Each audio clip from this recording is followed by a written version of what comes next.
Good afternoon, all. Good afternoon.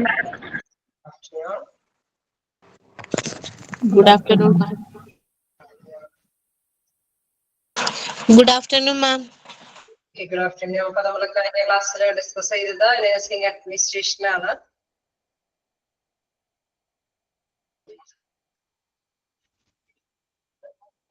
എല്ലാവരും വായിച്ചു നോക്കിയായിരുന്നോ?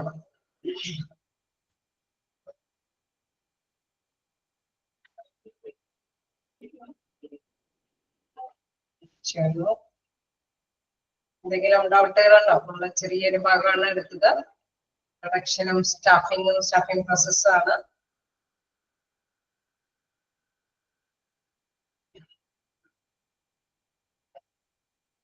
Okay, നമുക്ക് നെക്സ്റ്റ് ഭാഗത്തേക്ക് പോകാം.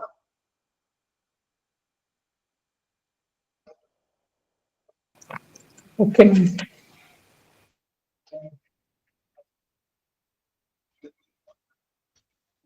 ഓക്കെ, നമ്മളിപ്പോ കഴിഞ്ഞ ക്ലാസ്സിൽ ഡിസ്കസ് ചെയ്തു സ്റ്റാഫിംഗ് എന്താണ് അല്ലെ, അല്ലെങ്കിൽ സ്റ്റാഫിംഗ് പ്രോസസ് എന്ന് പറയുന്ന ഒരു കണ്ടിന്യൂസ് പ്രോസസ്സിനെ കുറിച്ചിട്ടൊക്കെ ഡിസ്കസ് ചെയ്തു. ഇനി അതിന്റെ ഒരു തുടർച്ചയെന്നോണം staffing is a logical operation that consist of a many independent action. അതൊരു പ്രധാനമായിട്ടും അതിന്റെ ഒരു പ്രവർത്തനം അല്ലെ, നിരവധി സ്വതന്ത്ര പ്രവർത്തനങ്ങളാണ് ഇതുമായി ബന്ധപ്പെട്ടുള്ളത്. ആ ഒരു ഇൻഡിപെൻഡന്റ് ആക്ഷനുമായിട്ട് വരുന്ന സ്വതന്ത്ര പ്രവർത്തനങ്ങൾ എന്ന് പറയുമ്പോൾ ഫസ്റ്റ് പറയുന്നത് recognising the type and amount of nursing care required by the patient. നമ്മൾ കണ്ടായിരുന്നു കഴിഞ്ഞ ക്ലാസ്സിൽ നമ്മൾ ഡിസ്കസ് ചെയ്തു. പേഷ്യന്റ് അല്ലെ, പലതരത്തിലുള്ള പേഷ്യന്റ് ഉണ്ട്. ഓരോ പേഷ്യന്റിന്റെ അനുസരിച്ചിട്ട് തന്നെ നമുക്ക് അവിടെ എന്താണ് നഴ്സുമാരെ കണ്ടെത്തേണ്ടതുണ്ട്. ചിലപ്പോ ഒരുപാട് ഡിപ്പെൻഡബിൾ ആയിട്ടുള്ള പേഷ്യൻസുകളുണ്ട്. അപ്പൊ അതിനനുസരിച്ചിട്ട് ഒരുപാട് ടൈം യൂട്ടിലൈസ് ചെയ്യേണ്ട തരത്തിലുള്ള പോസ്റ്റുള്ള നഴ്സുമാരുടെ ഡ്യൂട്ടികൾ ഉണ്ടാവും. അതെല്ലാം സെൽഫായിട്ടൊക്കെ കൈകാര്യം ചെയ്യുന്ന പേഷ്യൻസ് ഒക്കെ ഉണ്ടെങ്കിൽ നമുക്കറിയാം അവരെ കൈകാര്യം ചെയ്യാനായിട്ട് അധികം വർക്കേഴ്സിന്റെ അവിടെ ആവശ്യകത ഉണ്ടാവും അല്ലെ. അപ്പൊ പലതരത്തിലുള്ള പ്രവർത്തനങ്ങൾ എന്ന് പറയുന്നതിൽ ഫസ്റ്റ് പറയുന്നത് എന്താണ്? Recognising the type and amount of nursing care required by the patient. പേഷ്യന്റിന്റെ എത്രത്തോളം എണ്ണം അല്ലെ, ഏത് തരത്തിലുള്ള രോഗികളാണ്, അവരുടെ ആ കെയറിന്റെ അടിസ്ഥാനത്തിലായിരിക്കും തീർച്ചയായിട്ടും എത്രത്തോളം സ്റ്റാഫുകൾ ആവശ്യം എന്നുള്ളത് ക്രമീകരിക്കാനായിട്ട് സാധിക്കാനുള്ളത്. ദെൻ സെക്കൻഡ് പറയുകയാണെങ്കിൽ selecting and appointing employees from available applicants. അപ്പൊ നമ്മൾ കണ്ടായിരുന്നു അല്ലെ, ഒരു സെലക്ഷൻ നടത്തണമെങ്കിൽ ഒരുപാട് പേര് എന്താണ് അവര് ആപ്ലിക്കേഷൻസ് നൽകിയിട്ടുണ്ടാവും. ആ ആപ്ലിക്കേഷനിൽ നിന്ന് കറക്റ്റ് ആയിട്ടുള്ള പേഴ്സൺസിനെ തന്നെ തെരഞ്ഞെടുത്ത് കറക്റ്റ് പ്ലേസിൽ അപ്പോയിന്റ്മെന്റ് കൊടുക്കണം അല്ലെ. അതാണ് പ്രധാനപ്പെട്ട ഒരു സ്റ്റാഫിംഗ് പ്രോസസ് എന്ന് പറയുന്നത്. അങ്ങനെ വരുമ്പോഴെന്താണ് സെലക്ട് ചെയ്യുക അല്ലെ. ഈ ഒരു നേരത്തെ കുട്ടി ഫസ്റ്റ് പോയിന്റ് പറഞ്ഞ മാത്രമേ ഏത് പേഴ്സൺസ് ഏത് തരത്തിലുള്ള പേഷ്യൻസ് ആണോ അവരുടെ അവൈലബിലിറ്റി അവരെ നോക്കുക എന്നുള്ള പരിചരണ പ്രക്രിയ ചെയ്യാനായിട്ട് ഈ ആപ്ലിക്കേഷൻസിൽ നിന്ന് കറക്റ്റ് ആയിട്ടുള്ള പേഴ്സൺസിനെ സെലക്ട് ചെയ്യുക എന്നുള്ള പ്രധാനപ്പെട്ട പ്രവർത്തനവും ഇതില് വരുന്ന ഒരു പ്രവർത്തനം തന്നെയാണ്. അതുകൊണ്ട് തന്നെയാ പറയുന്നത് staffing is a logical operation that consist of many independent actions. നമുക്കറിയാം ഈ ഒരു രണ്ട് കാര്യങ്ങൾ ജസ്റ്റ് ഒന്ന് അല്ലെ ഒരു ഒറ്റ സെന്റൻസിൽ പറയാൻ സാധിക്കുകയുള്ളൂ. അതിന്റെ പ്രവർത്തനം എന്ന് പറയുന്ന ഒരുപാട് കാര്യങ്ങളുണ്ട് അല്ലെ. ആദ്യം തന്നെ അനലൈസ് ചെയ്യണം, എന്താണ് എത്രത്തോളം രോഗികൾ ഉണ്ടാവും എന്നൊക്കെയുള്ള കാര്യങ്ങളൊക്കെ നേരത്തെ കൂടിയൊക്കെ പ്രെഡിക്റ്റ് ചെയ്യേണ്ടതായിട്ടുണ്ടാവും. അവരെയൊക്കെ കൈകാര്യം ചെയ്യണമെങ്കിൽ എത്രത്തോളം വേക്കൻസികൾ വരും എന്നുള്ളത് കൈകാര്യം ചെയ്യേണ്ടതുണ്ടാവും. ആപ്ലിക്കേഷൻസ് ഒക്കെ സ്വീകരിക്കേണ്ടതുണ്ടാവും. അതിൽ നിന്നെല്ലാം തെരഞ്ഞെടുപ്പൊക്കെ കൃത്യമായിട്ടുള്ള പേഴ്സൺസിനെ എങ്ങനെ കൈകാര്യം ചെയ്യാൻ വേണ്ടിയിട്ട് അവരെയൊക്കെ സെലക്ഷനും ഇന്റർവ്യൂ ഒക്കെ നടത്തി അപ്പോയിന്റ്മെന്റ് കൊടുക്കുക എന്നൊക്കെ ഉള്ള ഒരു ബിഗ് അല്ലെ ഒരു കണ്ടിന്യൂസ് ആയിട്ടുള്ള പ്രോസസ്സ് ഇതിനോടൊപ്പം തന്നെ കൈകാര്യം ചെയ്യേണ്ടതുണ്ടാവും. അല്ലേ? ആണോ?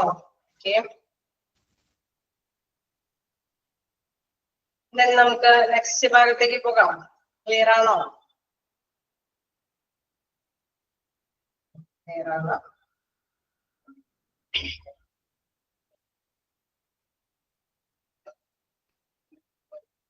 ഓക്കെ, അപ്പൊ നമുക്ക് നെക്സ്റ്റ് ഒരു ഭാഗത്തേക്ക് പോകാം. Aim of nursing administration contract on 3 basic elements. അതായത് ഈ ഒരു അല്ലെ ശരിയായിട്ടുള്ള ഈ ഒരു നഴ്സിംഗ് അഡ്മിനിസ്ട്രേഷനിലെ പ്രധാനപ്പെട്ട 3 എലമെന്റ്സുകളാണ് ലക്ഷ്യം വെച്ചുകൊണ്ടാണ് ഈ അഡ്മിനിസ്ട്രേഷൻ പ്രോസസ് നടത്തുന്നത്. അതായത് ഏത് 3 എയിംസുകൾ, ഏത് 3 ലക്ഷ്യങ്ങളാണ് ഇതിന് എലമെന്റ് ആയിട്ട് വരുന്നതെന്ന് നോക്കാം. ഫസ്റ്റ് എലമെന്റ് പറയുന്നത് high quality of nursing care services. എന്താണ്? നല്ല ഗുണനിലവാരമുള്ള സേവനങ്ങൾ ലഭ്യമാക്കുക അല്ലെ. എന്തായാലും ഏത് സ്റ്റാഫിന്റെ സെലക്ഷനും കാര്യങ്ങളൊക്കെ നടത്തുമ്പോൾ നമ്മൾ മനസ്സിലാക്കേണ്ട ഒരു കാര്യം നല്ല അല്ലെ, ഏറ്റവും നല്ല തൊഴിലാളികളെ കണ്ടെത്തുക അല്ലെ, ഏറ്റവും നല്ല എംപ്ലോയീസിനെ കണ്ടെത്തുക എന്നുള്ളത്, അതിനനുസരിച്ചിട്ടുള്ള കെയർ അല്ലെ, അവിടെ ഗുണനിലവാരമുള്ള സർവീസ് ആ ഹോസ്പിറ്റലില് കൊടുക്കേണ്ടതുണ്ട് അല്ലെ. അതിനു വേണ്ടിയിട്ടാണ് സ്റ്റാഫുകളെ കണ്ടെത്തുന്നത്. അപ്പൊ ഫസ്റ്റ് എലമെന്റ് എന്ന് പറയുന്നത്, ബേസിക് ആയിട്ടുള്ള ഫസ്റ്റ് എലമെന്റ് എന്ന് പറയുന്നത് high quality of nursing care service ആണ്. ാണോ ഫസ്റ്റ് എന്ന് പറയുന്നത് നഴ്സിംഗ് കെയർ സർവീസിന്റെ ഉയർന്ന നിലവാരം അല്ലെ. നെക്സ്റ്റ് നോക്കുകയാണെങ്കിൽ structured but flexible stimulating environment with job satisfaction as well as chance to develop their knowledge and skill. അപ്പൊ ഇൻ കേസ് നമ്മളിപ്പോ അപ്പോയിന്റ്മെന്റ്സ് ഒക്കെ കൊടുക്കുമ്പോൾ മറ്റൊരു കാര്യം ശ്രദ്ധിക്കേണ്ടതെന്ന് വെച്ചാൽ എന്താണ്, അവിടെ എന്താണ് അവിടെയുള്ള സ്റ്റാഫുകളുടെ സ്കില്ല് അല്ലെ, കഴിവുകൾ അല്ലെങ്കിൽ നോളജ്, അറിവുകള് വർദ്ധിപ്പിക്കാൻ ചാൻസ് ഉള്ള രീതിയിൽ അല്ലെ, അവര് തൃപ്തികരമാകുക, ആ ജോലിയോട് തൃപ്തികരമായിട്ട് തന്നെ അവർക്ക് മുന്നോട്ട് പോകാൻ, അല്ലെങ്കിൽ അവരുടെ അറിവ്, കഴിവ് അത് ഡെവലപ്പ് ചെയ്തെടുക്കാൻ പറ്റുന്ന തരത്തിലുള്ള ഒരു ഘടനയായിരിക്കണം ക്രിയേറ്റ് ചെയ്യേണ്ടത്. അതിന് പറ്റിയ തരത്തിലുള്ള ഫ്ലെക്സിബിൾ ആയിട്ടുള്ള അല്ലെങ്കിൽ ഒരു കീഴ്വഴങ്ങാൻ പറ്റുന്ന തരത്തിലുള്ള ഘടനയാണ് അവിടെ രൂപകൽപ്പന ചെയ്യേണ്ടത്. നമുക്കറിയാം ഏതോ ഒരു പേഴ്സണൽ അപ്പോയിന്റ്മെന്റ്സ് ഒക്കെ കൊടുക്കുമ്പോൾ ഇന്നോവേറ്റീവ് ആയിട്ടുള്ള ഈ കാലഘട്ടത്തില് എന്തെങ്കിലും ചലഞ്ചസ് ഒക്കെ വരികയാണെങ്കിൽ അതിനെ പിടിച്ചു നിർത്താൻ പറ്റുന്ന ട്രെയിനിങ്ങും കാര്യങ്ങൾക്കൊക്കെ അവർക്ക് കൊടുക്കണം അല്ലെ. അങ്ങനെ സ്റ്റാഫുകൾക്ക് കൊടുക്കുമ്പോൾ അവരുടെ നോളജും എന്താണ് സ്കില്ലുകളും ഡെവലപ്പ് ചെയ്ത് വരണം. അത്തരത്തിലുള്ള കാര്യം കൂടി, അത്തരത്തിലുള്ള മാറ്റേഴ്സും കൂടി കൺസിഡർ ചെയ്തിട്ടായിരിക്കണം ഈ ഒരു സ്ട്രക്ചർ അല്ലെ, ഈ ഒരു ഘടന രൂപീകരിക്കാനായിട്ട്.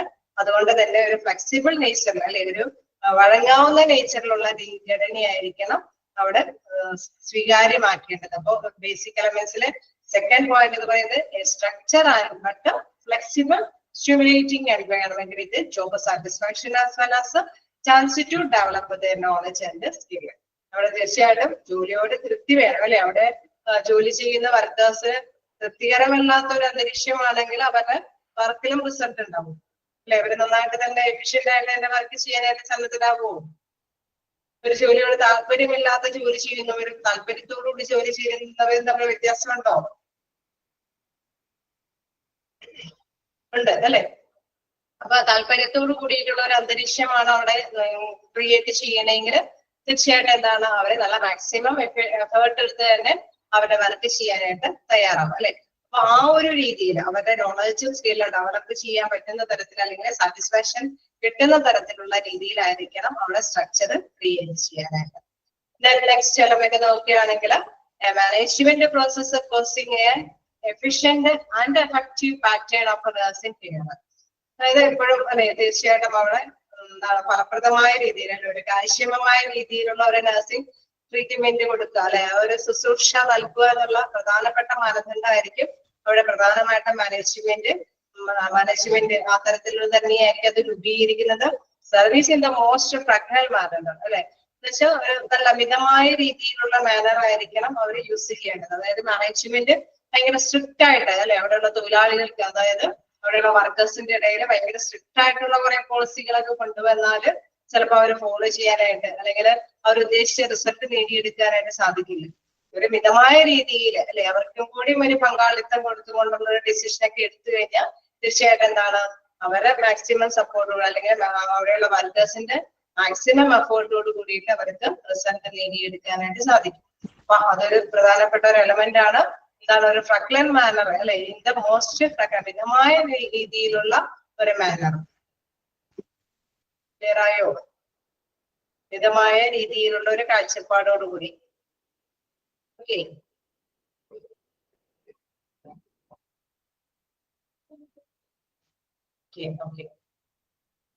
ഒരിക്കലും എന്താണ് ഭയങ്കര സ്ട്രോങ് ആയിട്ട് അടിച്ചേൽപ്പിക്കുന്ന ഒരു രീതി ഫോളോ ചെയ്യാനായിട്ട് ശ്രമിക്കരുത്. മാനേജ്മെന്റ് എപ്പോഴും ഒരു മിതവ്യയം അല്ലെ അത് ഉൾക്കൊണ്ടുകൊണ്ട് തന്നെയായിരിക്കണം എന്തായാലും പോളിസിയൊക്കെ രൂപീകരിക്കാനായിട്ട്. തീർച്ചയായിട്ടും അവരെ കൊണ്ട് പറ്റാത്ത തരത്തിലുള്ള കുറെ പോളിസികളൊക്കെ അവിടെയുള്ള വർക്കേഴ്സിന് എന്താണ് പറ്റാത്ത തരത്തിൽ അത്രയും അടിച്ചേൽപ്പിക്കുന്ന തരത്തിലുള്ള നയങ്ങൾ കൊണ്ടുവന്നാൽ ചിലപ്പോൾ അവർക്ക് ഫോളോ ചെയ്യാനായിട്ട് ബുദ്ധിമുട്ടായിരിക്കും, അൺസാറ്റിസ്ഫൈഡ് ആയിട്ടായിരിക്കും അവർ വർക്ക് ചെയ്യുന്നത്. അപ്പൊ റിസൾട്ടും എന്തായിരിക്കും? മോശം റിസൾട്ട് തന്നെയായിരിക്കും ഉണ്ടാവുക. ഓക്കെയാണോ? ജസ്റ്റ് ഒന്ന് 3 എലമെന്റ്സ് നോക്കാം.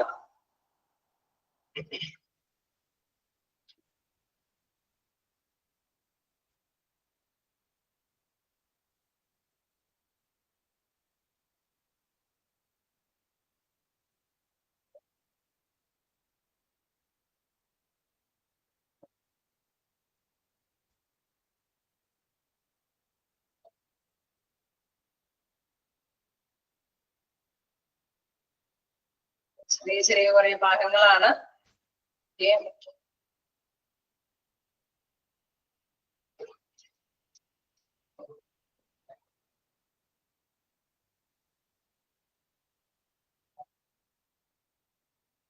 ഓക്കെ അല്ലേ?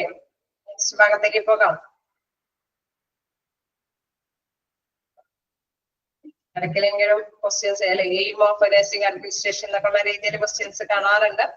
ജസ്റ്റ് പോയിന്റ്സ് ഒക്കെ ഒന്ന് മനസ്സിലാക്കി പോകാം. എന്താണ് അതിന്റെ ഒരു പ്രധാനപ്പെട്ട എയിം എന്നൊക്കെ ഉള്ള കാര്യം. Important elements of staffing.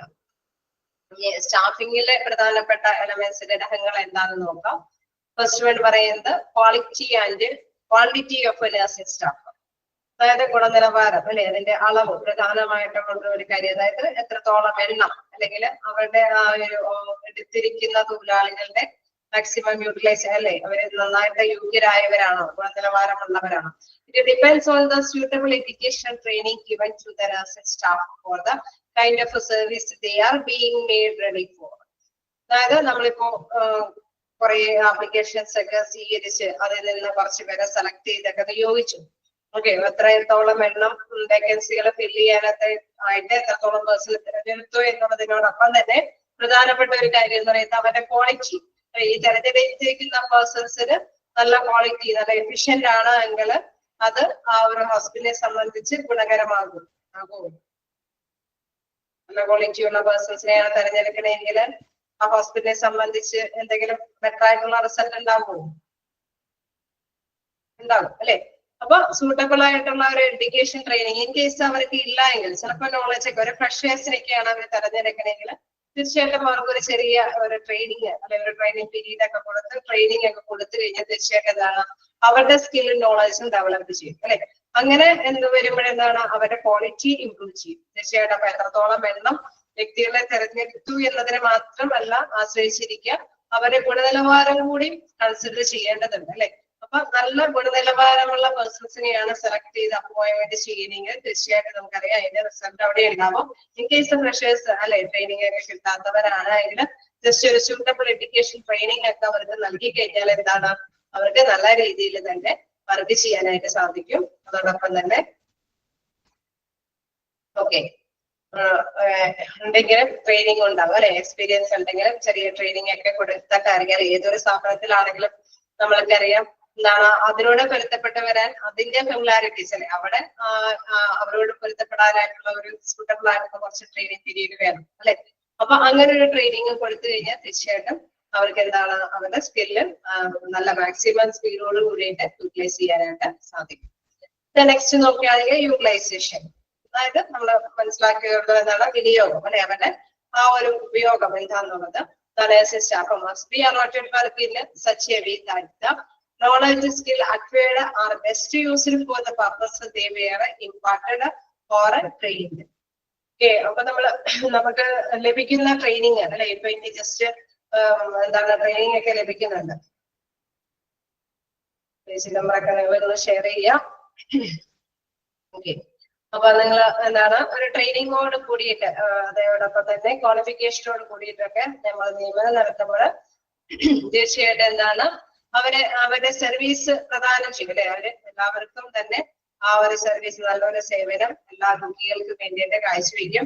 ഇങ്ങനെ ചെയ്യുമ്പോൾ ഒരു മാക്സിമം യൂട്ടിലൈസേഷൻ എന്ന് വെച്ചാൽ കൂടുതൽ ഉപയോഗപ്രദമായിട്ട് തന്നെ എല്ലാവർക്കും ഉപയോഗിക്കണമെങ്കിൽ തീർച്ചയായിട്ടും എന്താണ് അവർക്ക് അലോട്ട് ചെയ്തിരിക്കുന്നതിൽ മതിയായ നോളജും അറിവും അവർക്ക് ഉണ്ടായിരിക്കണം അല്ലെ. ഒരു ഡിപ്പാർട്ട്മെന്റിലേക്ക് ഇട്ട അല്ലെങ്കിൽ കേസ് ഓപ്പറേഷൻ തിയേറ്ററിലേക്കൊക്കെ നിയോഗിച്ചു കഴിഞ്ഞു കഴിഞ്ഞാൽ അവർക്ക് മതിയായ ട്രെയിനിങ്ങും മതിയായ നോളജും ഉണ്ടെങ്കിലാണ് അവർക്ക് മാക്സിമം അവരെ യൂട്ടിലൈസ് ചെയ്യാൻ സാധിക്കുള്ളൂ അല്ലേ. ആണോ? യൂട്ടിലൈസേഷൻ എന്ന് പറയുമ്പോൾ ഉപയോഗപ്രദമാക്കുക അല്ലെ. അത് മാക്സിമം യൂട്ടിലൈസേഷൻ ചെയ്യണമെങ്കിൽ അവർക്ക് അത് പകരാനായിട്ട് കഴിയണമെങ്കിൽ തീർച്ചയായിട്ടും എന്താണ് ആ വർക്കിനെ സംബന്ധിച്ച് നല്ലൊരു നോളജ്, അവർക്ക് അലോട്ട് ചെയ്തിരിക്കുന്ന വർക്കിനെ കുറിച്ചിട്ടുള്ള ഒരു നല്ല നോളജും അതേമാതിരി തന്നെ അറിവും അവര് നേടിയിരിക്കേണ്ടതുണ്ട്. അപ്പൊ പ്രധാനപ്പെട്ട ഒരു എലമെന്റ്സ് ആണ്, ഇമ്പോർട്ടന്റ് എലമെന്റ്സ് ആണ് സ്റ്റാഫിങ്ങിൽ പറയുന്നത്. ആളുകളെ അല്ലെ, എത്രത്തോളം ആളുകളെ നിയമിക്കുന്നതോടൊപ്പം തന്നെ അവർക്ക് ക്വാളിറ്റി ഉണ്ടാവണം. ഈ ക്വാളിറ്റിയോടൊപ്പം തന്നെ അവർക്ക് എന്താണ് പേഷ്യന്റിനെ അത് യൂട്ടിലൈസ് ചെയ്ത് അല്ലെ, പേഷ്യന്റിനെ അത് പകർന്നു കൊടുക്കാനായിട്ടുള്ള ഒരു കഴിവ് കൂടി ഉണ്ടായാലാണ് അത് മാക്സിമം ഒരു റിസൾട്ടിലേക്ക് എത്താനായിട്ട് സാധിക്കും. ഓക്കെ ആണോ? ജസ്റ്റ് വായിച്ചു നോക്കുക.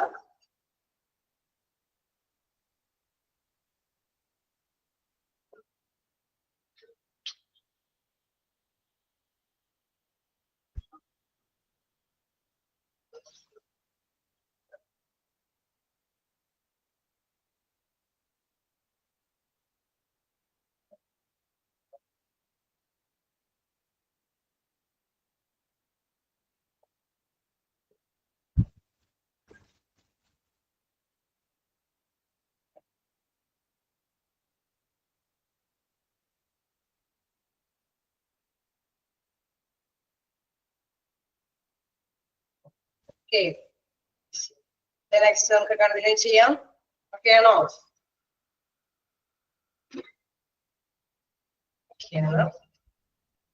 അപ്പോ അടുത്തൊരു ഭാഗത്തേക്ക് നോക്കാം. System of staffing. എന്താണ് സിസ്റ്റം ഓഫ് സ്റ്റാഫിങ് പറയുന്നത്? ജീവനക്കാരുടെ സംവിധാനം അല്ലെ, എന്താണ് ഉദ്ദേശിക്കുന്നത് നോക്കാം. Recognise the nursing care hours needed to care for a patient for a day or for a shift. Case നമുക്കറിയാം, ഒരു പേഷ്യന്റിനെ നമ്മള് അല്ലെ നേരത്തെ കണ്ടായിരുന്നു, സ്റ്റാഫിംഗ് ഒക്കെ നടത്തുന്നതിനോടൊപ്പം തന്നെ രോഗികളെയും കൂടി വിലയിരുത്തണമെന്ന് പറഞ്ഞു അല്ലെ. അപ്പൊ ഒരു ദിവസത്തിൽ എത്രമാത്രം രോഗികളുണ്ട്, അല്ലെങ്കിൽ ഒരു ഷിഫ്റ്റിൽ എത്രമാത്രം രോഗികളെ, എത്രത്തോളം സമയമാണ് അവിടെ യൂട്ടിലൈസ് ചെയ്യേണ്ടത് അല്ലെ, അത് അനുസരിച്ചിട്ടാണ് ഓരോ സ്റ്റാഫുകളെയൊക്കെ ക്രമീകരിക്കുന്നത് അല്ലെ. അപ്പോ recognise the nursing care hours needed to care for a patient for a day or for a shift. ഒരു ഷിഫ്റ്റില് ഒരു ദിവസത്തില് ഒരു ഷിഫ്റ്റിലൊക്കെ എത്രത്തോളം രോഗികളെ പരിചരിക്കണം എന്നുള്ളതിന്റെ അടിസ്ഥാനത്തിലാണ് ഓരോ സ്റ്റാഫുകളെ ക്രമീകരിക്കുന്നത്.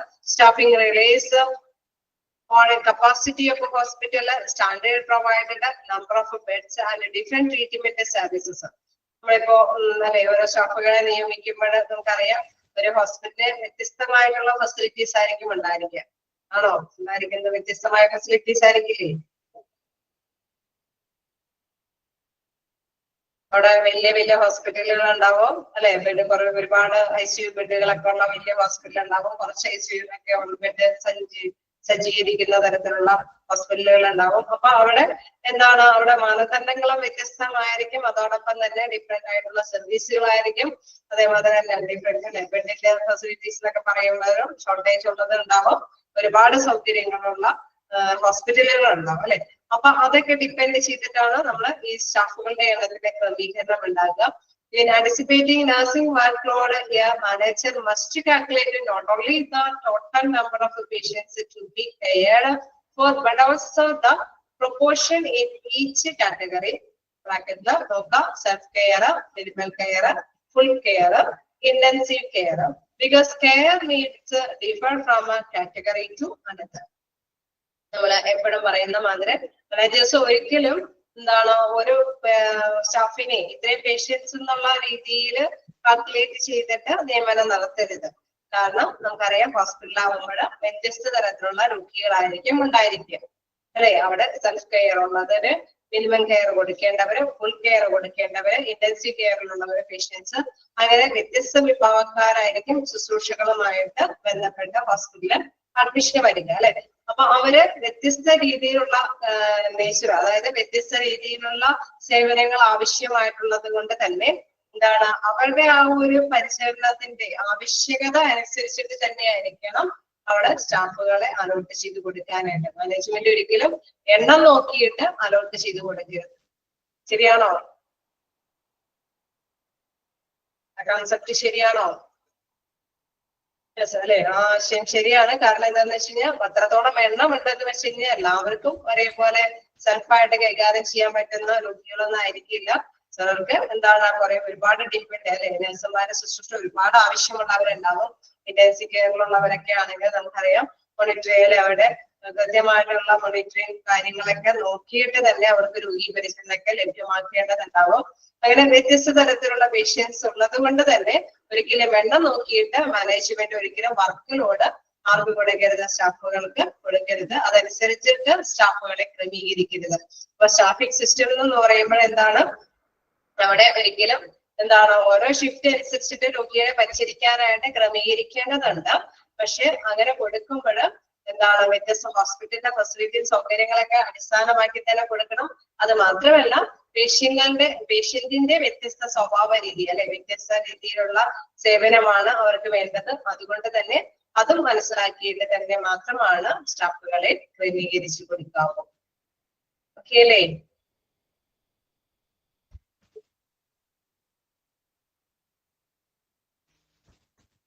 ക്ലിയറാണോ?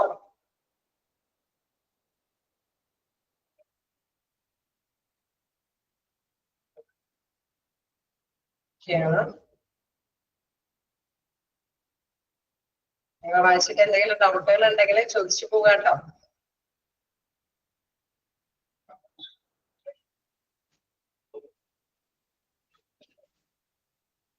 ഇനി തുടങ്ങി നിങ്ങൾക്ക് കൂടെ കമ്മ്യൂണിക്കേറ്റ് ചെയ്യാവുന്ന ആശയങ്ങളൊക്കെ തന്നെയാണ്. കാരണം ഇത്രയും എടുത്തതിന്റെ ഒരു ബാലൻസ് ഒക്കെയാണ് ഇനി വരുന്നത്.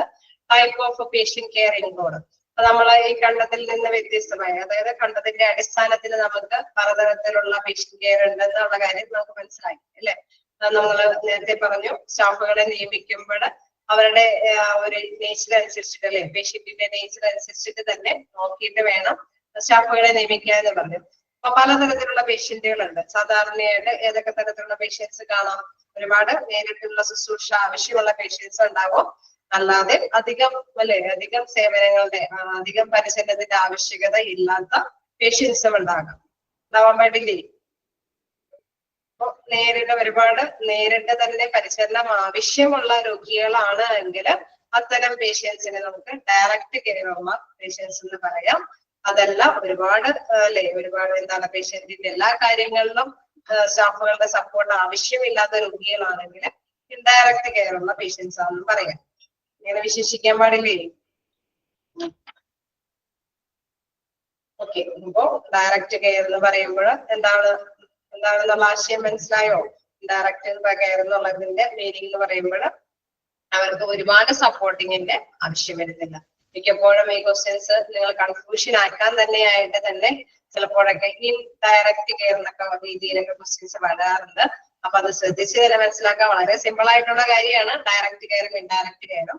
പക്ഷെ ക്വസ്റ്റ്യൻ ചിലപ്പോ ഇത്തിരി കൂടി ക്രൂക്കഡ് ആയിട്ടുള്ള രീതിയിലൊക്കെ ചോദിക്കാറുണ്ട്. അതായത് കൊടുത്ത് കുറച്ച് കൂടി ഗ്യാപ്പൊക്കെ കൊടുത്തിട്ട് ഡയറക്റ്റ് കെയർ എന്ന് പറയുമ്പോൾ നമ്മൾ ഓട്ടോമാറ്റിക്കലി ഇൻഡയറക്റ്റ് കെയർ ആണെന്ന് പെട്ടെന്ന് വായിച്ചു. പക്ഷെ അങ്ങനെ ടെസ്റ്റ് ചെയ്യരുത്.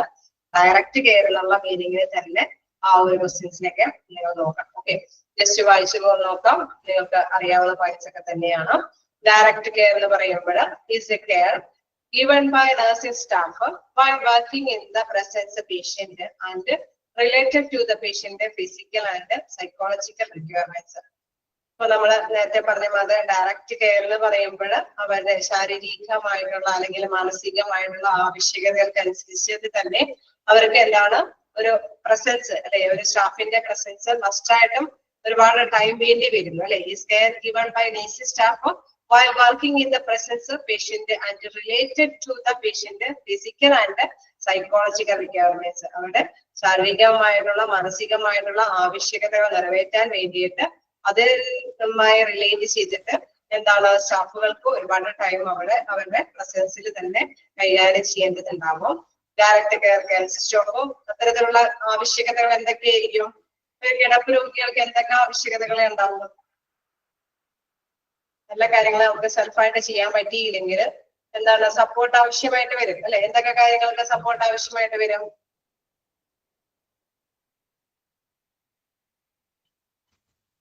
ഫുഡ് കൊടുക്കാനായിട്ട് സപ്പോർട്ട് ആവശ്യം വരും.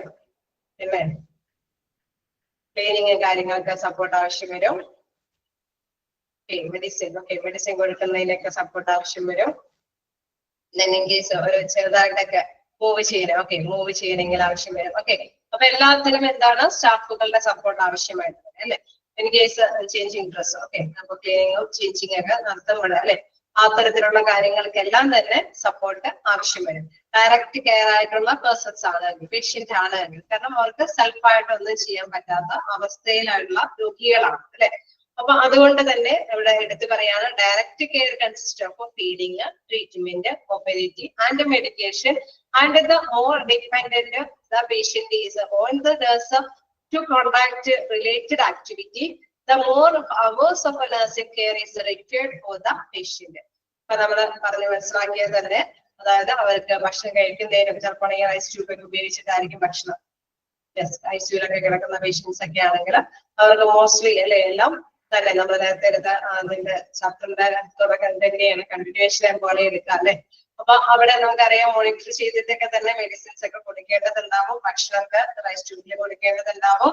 എന്താണ് അവരുടെ എല്ലാ കാര്യങ്ങളും അല്ലെ. ഇൻ കേസ് അവർക്ക് മെഡിസിനൊപ്പം തന്നെ എന്തെങ്കിലും അല്ലെ, ചിലപ്പോൾ വേണമെങ്കിൽ ഒന്ന് തിരിച്ചു കിടത്തിയൊക്കെ അല്ലെ അവരെ ക്ലീനിങ് കാര്യങ്ങളൊക്കെ നടത്തിയിട്ടൊക്കെ വരുമ്പോഴൊക്കെ ആരാവശ്യം വരും, അവിടെ സ്റ്റാഫുകളുടെ ആവശ്യം മസ്റ്റ് ആയിട്ട് വേണ്ടി വരും. അപ്പൊ ഇത്തരത്തിലുള്ള പേഷ്യൻസിനാണ് ഡയറക്റ്റ് കെയർ നൽകേണ്ടി വരുന്നത്. ഓക്കെ, ക്ലിയർ അല്ലേ ഡയറക്റ്റ് കെയർ എന്താന്നുള്ളത്? ാണ്. നെക്സ്റ്റ് നോക്കുകയാണെങ്കിൽ ഇൻഡയറക്റ്റ് കെയർ. അപ്പൊ അതിന്റെ നേരെ ഓപ്പോസിറ്റ് അല്ലെ. ഈ പറഞ്ഞോണം ഒരുപാട് ആവശ്യകതയൊന്നും സ്റ്റാഫിന്റെ ആവശ്യമില്ല. ഇപ്പൊ മെഡിസിൻ ഒക്കെ കഴിക്കണമെന്ന് നിർദ്ദേശിക്കാം അല്ലെ, അങ്ങനെയൊക്കെയുള്ള കാര്യങ്ങൾ. ഇപ്പൊ ഫിസിക്കൽ എന്തെങ്കിലും ചെയ്യേണ്ട കാര്യങ്ങൾ, എക്സസൈസും കാര്യങ്ങളൊക്കെ ചെയ്യേണ്ടതുണ്ടെങ്കിൽ, അല്ലെങ്കിൽ ഭക്ഷണ ക്രമീകരണങ്ങളൊക്കെ നടത്തേണ്ടതുണ്ടെങ്കിൽ അത്തരം നിർദ്ദേശങ്ങളൊക്കെ കൊടുത്താൽ മതി അല്ലെ. അതേസമയം ഇത്തരത്തിലുള്ള എല്ലാ കാര്യങ്ങൾക്കും സ്റ്റാഫിന്റെ ആവശ്യകത വരുന്നില്ല. Those ventures undertaken on the patient behalf but removed from his presence. In case അവരെ ഇല്ലായ്മയിൽ കൂടി അല്ലെ, അവരെ ഒഴിവാക്കിയിട്ടും അവർക്ക് കാര്യങ്ങളൊക്കെ ചെയ്യാനായിട്ട് പറ്റുന്ന സംരംഭകരാണ് ഇവര്. ഇൻഡയറക്റ്റ് കെയർ അതായത് വ്യക്തികളാണ്. പേജ് നമ്പർ നിങ്ങളൊന്ന് ഷെയർ ചെയ്തില്ലേ? എനിക്കിപ്പോൾ പേജ് നമ്പർ ഷെയർ ചെയ്യുന്നുണ്ട് കേട്ടോ, പുതിയതായിട്ട് വരുന്നവരായതുകൊണ്ടായിരിക്കും. ഓക്കെ നമ്മള് ടൈം ഇച്ചിരി കൂടി കഴിഞ്ഞിട്ടൊക്കെ ഇരുന്നവർക്കാണ് ഈ പ്രശ്നം പറ്റുന്നത്. എന്തെങ്കിലും തടസ്സങ്ങൾ ആയതുകൊണ്ടായിരിക്കും കേട്ടോ. എനിവേ നമുക്ക് ക്ലാസ് കണ്ടിന്യൂ ചെയ്യാം. ദോസ് റേഞ്ചേഴ്സ് അല്ലെ, അത്തരത്തിലുള്ള പേഷ്യൻസിനാണ്, അതായത് ഡയറക്റ്റ് കെയർ കൊടുക്കുമ്പോൾ പേഷ്യൻസിന് അധികം നേരിട്ട് കൈകാര്യം ചെയ്യേണ്ട ആവശ്യകത വരുന്നില്ല. Indirect care consists of assembling supplies and equipment, seeking advice with the other healthcare team members, writing and reading patient records, reporting, constructing then discharge plans, etc. അതായത് എല്ലാ കാര്യങ്ങളും പക്ഷെ അവർക്ക് ചെയ്യാൻ പറ്റില്ല അല്ലെ. പേഷ്യന്റ് ആയതുകൊണ്ട് തന്നെ അവർക്ക് എല്ലാ കാര്യങ്ങളെ കുറിച്ചിട്ട് അറിയില്ല, നോളജ് ഉണ്ടാവില്ല. എന്താണ് ഒരുപാട് സപ്പോർട്ടൊക്കെ സ്റ്റാഫിന്റെ ആവശ്യകത ഉണ്ടാവും. പ്രത്യേകിച്ച് എന്താണ് റെക്കോർഡിങ്ങിലായിട്ടുള്ള മാനേഴ്സുകളിലൊക്കെ അല്ലെ, ആവശ്യകതകളിലൊക്കെ എന്താണ് സ്റ്റാഫിന്റെ സപ്പോർട്ട് ആവശ്യമായിട്ട് വരും. അത് മാത്രമല്ല ട്രീറ്റ്മെന്റുമായി ബന്ധപ്പെട്ട എക്യുപ്മെന്റ്സ് ഒക്കെ എങ്ങനെയാണ് ഉപയോഗിക്കേണ്ടത്, അതല്ലെങ്കിൽ ഇൻ കേസ് മെഡിസിൻസിന്റെ കാര്യത്തിൽ എന്തെങ്കിലും അഡ്വൈസും കാര്യങ്ങളൊക്കെ ഉണ്ടെങ്കിൽ, അല്ലെങ്കിൽ മറ്റു മെമ്പേഴ്സിനെയൊക്കെ കാണേണ്ടതുണ്ടെങ്കിൽ, അത് ഇതുമായി ബന്ധപ്പെട്ട ഹെൽത്ത് കാര്യങ്ങളുമായി ബന്ധപ്പെട്ട് ആരെങ്കിലേക്ക് കൈകാര്യം ചെയ്യാൻ കാര്യങ്ങളൊക്കെ ആയിട്ട് ബന്ധപ്പെടേണ്ടതുണ്ടെങ്കിൽ അതിനെ കുറിച്ചുള്ള വിവരങ്ങളെല്ലാം നേടിയെടുക്കേണ്ടത് സ്റ്റാഫിൽ നിന്നാണ്. പക്ഷെ അവരുടെ സെൽഫായിട്ട് ചെയ്യാൻ പറ്റുന്ന കാര്യങ്ങൾക്കൊക്കെ മറ്റുള്ളവരെ ഡിപ്പെൻഡ് ചെയ്യേണ്ടി വരുന്നില്ല. അതോടൊപ്പം തന്നെ writing and reading patient records, റെക്കോർഡുകളൊക്കെ നമുക്കറിയാം അവരുടെ ഭാഷകൾ അല്ലെ, എന്താണ് മെഡിക്കൽ ലാംഗ്വേജ് ആയിരിക്കും. അതുകൊണ്ട് തന്നെ അവർക്കത് മനസ്സിലാക്കി എടുക്കാൻ പറ്റിയെന്ന് വരില്ല. അതോടൊപ്പം തന്നെ റിപ്പോർട്ട് ചെയ്യാനും എന്തെങ്കിലും കാര്യങ്ങളൊക്കെ അല്ലെ, കൃത്യമായിട്ട് തന്നെ ഡിസ്ചാർജ് പ്ലാനുകളൊക്കെ ഉണ്ടെങ്കിൽ അതൊക്കെ കൈകാര്യം ചെയ്യുന്നതിനൊക്കെ വേണ്ടിയിട്ട് തന്നെ സ്റ്റാഫുകളെ ഹെൽപ്പ് ചെയ്യേണ്ടതായിട്ട് വരും. അതായത് സ്റ്റാഫുകളുടെ സഹായം തേടേണ്ടതായിട്ട് വരും. ഇത്തരം കാര്യങ്ങൾ മാത്രമായിരിക്കും ഇൻഡയറക്റ്റ് കെയർ ഉള്ള പേഷ്യൻസിന് ആവശ്യമായിട്ട് വരിക. അല്ലാതെ എന്താണ് എല്ലാ കാര്യങ്ങളും അല്ലെ, രോഗിക്ക് ആവശ്യമായിട്ടുള്ള ഭക്ഷണ കാര്യങ്ങൾക്കോ മൂവ് ചെയ്യാനോ അല്ലെങ്കിൽ മെഡിസിൻ കഴിക്കുന്നതിന്റെ ആ ഒരു മെത്തേഡ് കാര്യങ്ങളൊക്കെ അപ്പം എടുത്ത് അല്ലെ ചെയ്യേണ്ട ഒരു അവസ്ഥയൊന്നും വരില്ല. കാരണം അവർ സെൽഫായിട്ട് തന്നെ അതൊക്കെ കൈകാര്യം ചെയ്യുന്നു. അത്രയും വേരിയേഷൻ മാത്രമേ ഉള്ളൂ ഡയറക്റ്റ് കെയറും ഇൻഡയറക്റ്റ് കെയറും തമ്മിലുള്ളത്. ഇപ്പോഴും ക്വസ്റ്റ്യൻസ് വരുന്നത് കൊണ്ട് തന്നെ ഇത് മനസ്സിലാക്കി തന്നെ വെക്കുക. ഓക്കെ, ജസ്റ്റ് വായിച്ചു നോക്കാം.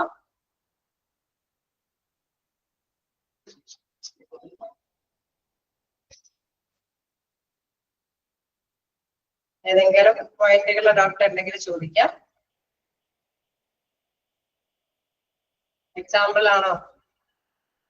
എക്സാമ്പിൾസ് എന്ന് പറയുമ്പോൾ വലിയ കുഴപ്പമില്ലാത്തൊക്കെ ഒരു പേഷ്യന്റ്, അതായത് നമ്മളിപ്പോ ഒരു പനിയൊക്കെ ബാധിച്ച് നമ്മൾ പോവുകയാണെങ്കിൽ നമുക്കറിയാം വലിയ സീരിയസ് അല്ലാത്തൊരു കേസൊക്കെ ആണെങ്കിൽ അല്ലെങ്കിൽ 2 ദിവസം അഡ്മിഷൻ കിട്ടിയിട്ട് വലിയ കുഴപ്പമൊന്നുമില്ല, രോഗം ബാധിച്ചു ഭേദമായിട്ട് നിങ്ങൾക്ക് വീട്ടിൽ പോകാന്നുള്ള രീതിയിലൊക്കെ ആണെങ്കിൽ നമുക്കറിയാം എന്താണ് ആ പേഷ്യന്റ് അഡ്മിഷൻ വരുന്നു, അവർക്ക് അവരുടേതായിട്ടുള്ള കാര്യങ്ങളൊക്കെ ചെയ്യാനായിട്ട് വലിയ കുഴപ്പമൊന്നുമില്ല അല്ലെ. മെഡിസിൻസ് ഒക്കെ തരുന്നത് എന്താണെന്നുള്ളത് അനുസരിച്ചിട്ട് അവർക്ക് കൃത്യമായിട്ട് കഴിക്കാനായിട്ടും ഹെൽപ്പിന്റെ ആവശ്യമില്ല, സ്റ്റാഫിന്റെ ഹെൽപ്പിന്റെ ആവശ്യമില്ല. അവർക്ക് എന്താണ് സെൽഫായിട്ട് തന്നെ എല്ലാ കാര്യങ്ങളും കൈകാര്യം ചെയ്യുന്നത് കൊണ്ട് തന്നെ ഒരു അസിസ്റ്റന്റ് നഴ്സിന്റെ ഒന്നും ആവശ്യകത വരുന്നില്ല. അതേസമയം ഈ റിപ്പോർട്ട് കാര്യങ്ങളൊക്കെ ചെയ്യുന്നതിന് തീർച്ചയായിട്ടും ഡിസ്ചാർജ് സമ്മറി തയ്യാറാക്കുമ്പോഴൊക്കെ അല്ലെങ്കിൽ എന്തെങ്കിലും വായിച്ച് മനസ്സിലാക്കാനായിട്ട് അല്ലെങ്കിൽ എന്തെങ്കിലും സംശയങ്ങൾ ഉണ്ടെങ്കിൽ അല്ലെ, നമ്മൾ എന്തെങ്കിലും ടെസ്റ്റും കാര്യങ്ങളൊക്കെ വരുമ്പോൾ അത് എന്തിനാണ്, എന്തുകൊണ്ടാണ്, ആ ഒരു ലാബുമായിട്ട് ബന്ധപ്പെട്ട എന്തെങ്കിലും ഡീറ്റെയിൽസ് ഒക്കെ കളക്ട് ചെയ്യാനൊക്കെ ഉണ്ടെങ്കിൽ അതൊക്കെ എന്താണ് സ്റ്റാഫുകളായിട്ട് ബന്ധപ്പെട്ട് തന്നെ അവർക്ക് കൈകാര്യം ചെയ്യേണ്ടതായിട്ട് വരും. അതേസമയം എന്താണ് ഒരു കിടപ്പ് രോഗിയുടെ അത്രയും ആവശ്യകത അവിടെ വരുന്നില്ല. ക്ലിയർ ആണോ?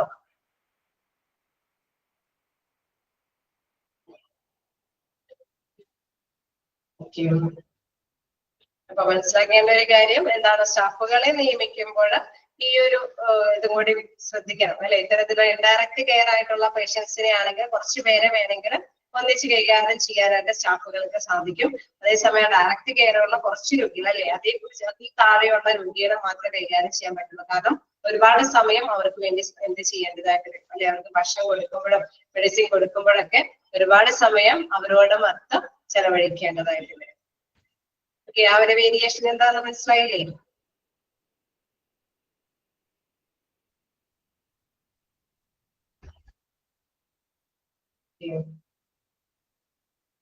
നമുക്ക് നെക്സ്റ്റ് ഭാഗത്തേക്ക് പോകാം. ജസ്റ്റ് വായിച്ചു നോക്കാം. കുറച്ച് ഭാഗങ്ങളാണ്. അപ്പൊ എന്തെങ്കിലുമൊക്കെ ഭാഗത്ത് കിട്ടാത്തതുണ്ടെങ്കിൽ ചോദിച്ചു പോകാം. ഓക്കെ,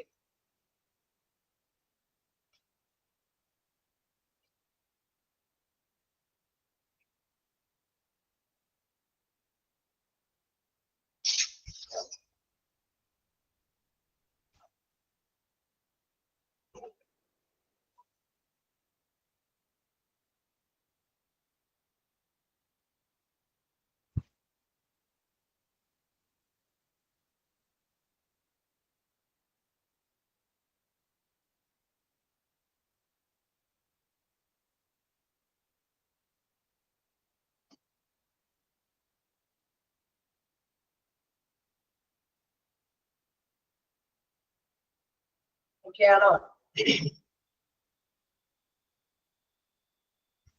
ക്ലിയർ ആണോ?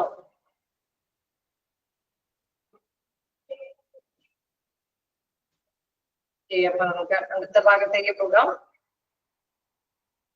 നെക്സ്റ്റ് പറയാനുള്ളത് സ്റ്റാഫ് ഡെവലപ്മെന്റ് ആണ്. എന്താണ് സ്റ്റാഫ് ഡെവലപ്മെന്റ് എന്ന് പറയുന്നത്? ഒരു ഡെവലപ്മെന്റ് എന്ന് പറയുമ്പോൾ തന്നെ നമുക്കറിയാം എന്തോ ഒരു വികസനം അല്ലെ, ഒരു ഡെവലപ്ഡ് എന്നുള്ള രീതിയിൽ ഒരു വികസന പ്രക്രിയ അല്ലെ. അത് എന്താണെന്നുള്ളത് നോക്കാം. Staff development is the process which is directed towards the personal as well as the professional growth of nurses and other staffs while they are employed by the health care.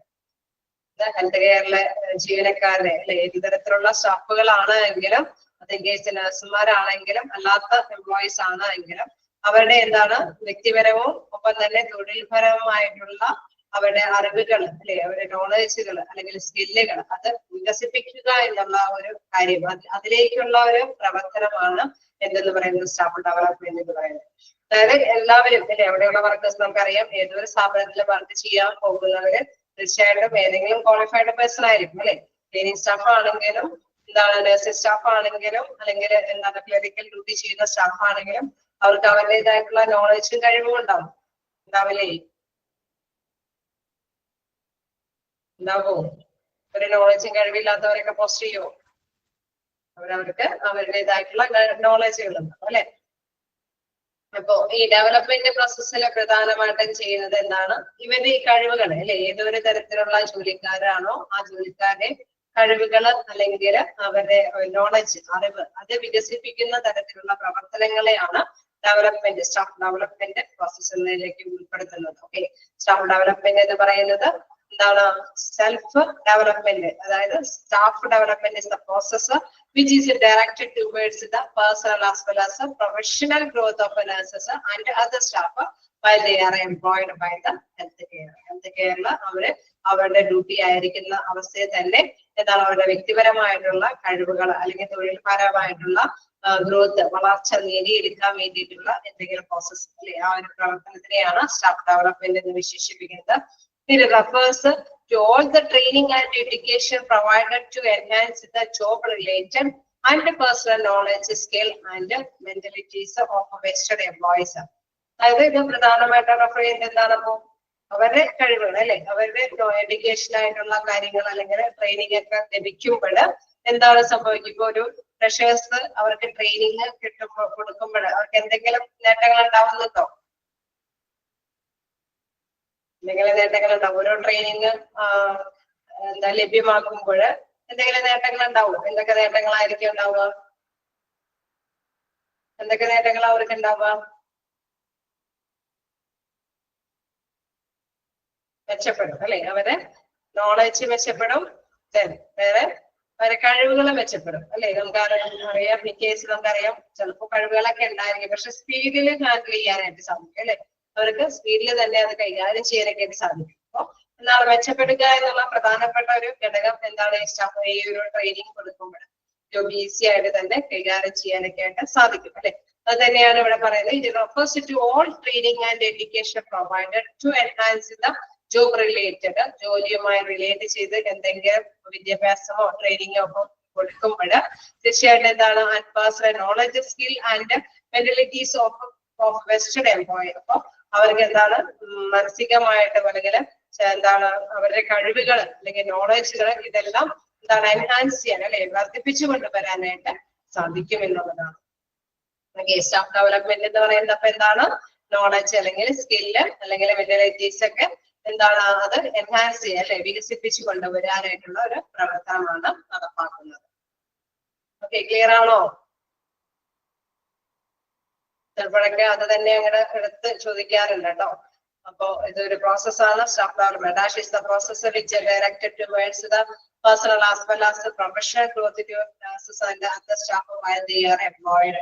അല്ലെങ്കിൽ ഇങ്ങനെയും ചോദിക്കാറുണ്ട്, that refers to all training and education provide to enhance the job related and personal knowledge, skill and mentalities to of vested employees. അതിലുള്ളത് തന്നെ ചോദിച്ചു കാണാറുള്ളത്. ഇങ്ങനെ മനസ്സിലാക്കി വെക്കുക. അത് എന്തുകൊണ്ടാണ് അത് ലഭ്യമാകുന്നത്? സ്റ്റാഫ് ഡെവലപ്മെന്റ് പ്രോസസ് കൊണ്ടാണ്.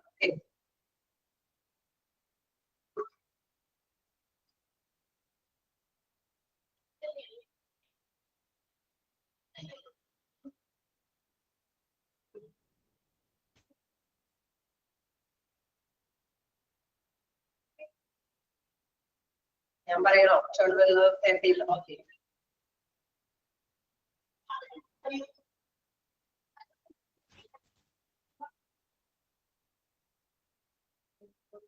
ഓക്കെ, അപ്പൊ നമുക്ക് കണ്ടിന്യൂ ചെയ്ത് പോവാം. ഓക്കെ ആണോ?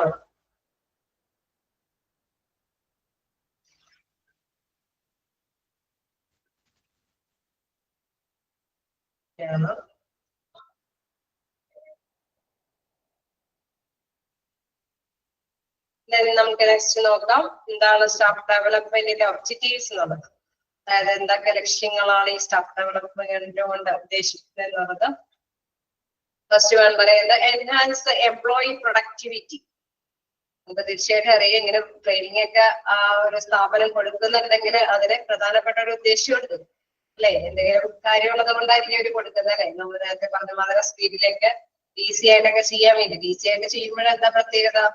അവർക്ക് പെട്ടെന്ന് ചെയ്ത് കഴിഞ്ഞാൽ എന്താണ് നല്ല സേവനം ലഭ്യമാക്കാനും റിസൾട്ട് അല്ലെ നമുക്ക് പ്രോഫിറ്റബിൾ ആക്കി ബിസിനസ് മുന്നോട്ട് കൊണ്ടുപോകാനും സാധിക്കും അല്ലെ. തീർച്ചയായിട്ടും എന്തെങ്കിലും ഒരു ലക്ഷ്യമില്ലാതെ ആർക്കും ട്രെയിനിങ് ഒന്നും സ്ഥാപനം കൊടുക്കില്ല അല്ലെ. അപ്പൊ objectives of staff development first enhance employee productivity, ഉത്പാദനക്ഷമത വർദ്ധിപ്പിക്കുക അല്ലെ. എൻഹാൻസ് എംപ്ലോയി പ്രൊഡക്ടിവിറ്റി, അവർക്ക് നല്ല രീതിയിൽ ഉത്പാദനം ഉണ്ടാക്കി കൊണ്ടുപോകാൻ അല്ലെങ്കിൽ നല്ല സർവീസ് പ്രദാനം ചെയ്യുക എന്നുള്ള പ്രധാന ഉദ്ദേശമാണ് സ്റ്റാഫ് ഡെവലപ്മെന്റിൽ വരുന്നത്. Second, ensure safe and actual patient care by nurses. നഴ്സുമാരിൽ നിന്ന് കിട്ടുന്ന പരിചരണം എന്നുള്ളത് അല്ലെ നല്ല സേഫ് ആയിട്ട് നല്ല സുരക്ഷിതമായിട്ട് തന്നെയുള്ള ഒരു പരിചരണം ലഭ്യമാക്കുക, യഥാർത്ഥ രോഗി പരിചരണം ഉറപ്പാക്കുക എന്നുള്ളത്. Then ensure a satisfactory job performance by staff. അതായത് തൃപ്തികരമായിട്ട് തന്നെ ജോലി പ്രകടനം അല്ലെ, അവരെ ഒരു ആലസമായ രീതിയിൽ അല്ലെങ്കിൽ ഒന്നും അറിയാത്ത മാതിരി രീതിയിലുള്ള എന്തെങ്കിലും ചെയ്യുകയാണെങ്കിൽ തീർച്ചയായിട്ടും പേഷ്യൻസിന് വരെ ഒരു കോൺഫിഡൻസ് ഉണ്ടാവില്ല അല്ലെ, അയ്യോ ഈ നേഴ്സിന് അറിയോ എന്നൊക്കെ ഉള്ള ഒരു പേടിയായിരിക്കും. അപ്പൊ എന്താണ് തൃപ്തികരമായിട്ടുള്ള പെർഫോമൻസ് സ്റ്റാഫുകൾക്ക് ലഭ്യമാക്കാനായിട്ടും സ്റ്റാഫ് ഡെവലപ്മെന്റ് പ്രോസസ് കൊണ്ട് കഴിയും. അതായത് അവർക്ക് മതിയായ ട്രെയിനിങ് ഒക്കെ കിട്ടുമ്പോൾ അവർക്ക് തൃപ്തിയായിട്ട് തന്നെ അവരുടെ പ്രകടനം കാഴ്ചവെക്കാനായിട്ട് സാധിക്കും. Then fourth point നോക്കുക, orient the person towards their care objectives, job duties, personal policies. അതായത് ഉദ്യോഗാർത്ഥികർക്ക് അല്ലെ അവരുടെ ഏത് തൊഴിലുമായി ബന്ധപ്പെട്ടവർക്കാണെങ്കിലും അവരുടെ എന്താണ് അല്ലെ ലക്ഷ്യം, എന്താണ് ജോലി, അല്ലെങ്കിൽ എന്തൊക്കെ നയങ്ങളാണ് നമ്മൾ ഫോളോ ചെയ്യേണ്ടത്, അതിലേക്കുള്ള ഒരു ലക്ഷ്യമുണ്ട് അല്ലെ, ഒരു ഓറിയന്റേഷൻ. അതായത് അവിടേക്ക് ആ ഒരു ഇതിലേക്ക് തന്നെ നയിക്കാനായിട്ട് എന്തുദ്ദേശത്തിലേക്കാണ് നമ്മൾ ചെയ്യേണ്ടത്, ഈ പേഷ്യന്റിനെ എങ്ങനെയാണ് ഇത്ര സമയത്തിനുള്ളിൽ ഇത്ര പേഷ്യന്റിനെയൊക്കെ പരിചരിക്കണം, അപ്പൊ ഇത്ര സ്പീഡിൽ ചെയ്യണം, അങ്ങനെയൊക്കെ ഒരു ലക്ഷ്യമുണ്ട്. അതേപോലെ തന്നെ ചുമതലാബോധം, അതല്ലെങ്കിൽ നയങ്ങളോട് തന്നെ പൊരുത്തപ്പെട്ടു പോകാനുള്ള ഒരു വഴികാട്ടിയായിട്ട് ഈ സ്റ്റാഫ് ഡെവലപ്മെന്റ് പ്രോസസ്സ് കൊണ്ട് സാധിക്കുമെന്നുള്ളത്. ഓക്കെ, ക്ലിയർ ആയോ? 4 പോയിന്റ്സ് ആണ് ഇവിടെ വരുന്നത്.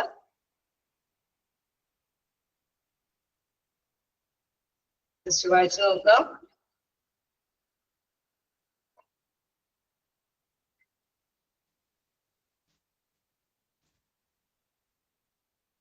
Second point, ensure safe and actual patient care by nurse. അതായത് യഥാർത്ഥമായിട്ടുള്ള ഈ പരിചരണം ഉറപ്പാക്കുക. അതായത് എന്താണ് നല്ല ട്രെയിനിങ് ഒക്കെ കിട്ടിക്കഴിഞ്ഞാൽ എന്താണ് പേഷ്യന്റിന് കൊടുക്കുന്ന ഒരു സേവനം എന്നുള്ളത് അത് യഥാർത്ഥത്തില് എന്താണ് സുരക്ഷിതത്തോടും കൂടിയിട്ട് അവർക്ക് ലഭ്യമാക്കാനായിട്ട് സാധിക്കും അല്ലെ. അഥവാ ട്രെയിനിങ് ഒന്നും കിട്ടിയില്ലെങ്കിൽ എന്താണ് അവർക്ക് യഥാർത്ഥത്തിലുള്ള ഒരു നല്ല സേവനം ലഭ്യമാക്കി കൊടുക്കാനായിട്ട് സാധിക്കില്ല അല്ലെ. ഇൻ കേസ് നമുക്കറിയാം പേഷ്യന്റ് മുടക്കുന്ന മുതലനുസരിച്ചിട്ടുള്ള സേവനം അവർക്ക് ലഭ്യമാകണമെന്നില്ല. പക്ഷെ ട്രെയിനിങ് ഒക്കെ കിട്ടിയ നഴ്സുമാരുടെ കയ്യിൽ നിന്നാണ് എങ്കിൽ അവർക്ക് എന്താണ് മുതൽക്ക് അല്ലെ എത്രത്തോളം മുടക്കിയോ അതനുസരിച്ചിട്ടുള്ള സേവനം അവർക്ക് കരസ്ഥമാക്കാനായിട്ട് സാധിക്കും. Ensure safe and actual patient care by nurses. Okay, clear ആണോ?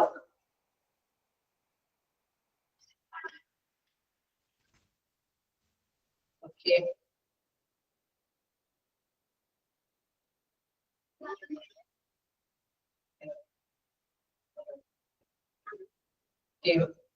വേറെന്തെങ്കിലും ജസ്റ്റ് വായിച്ചു പോകാട്ടോ. ഓരോ ചെറിയ ടോപ്പിക്കുകളാണ്.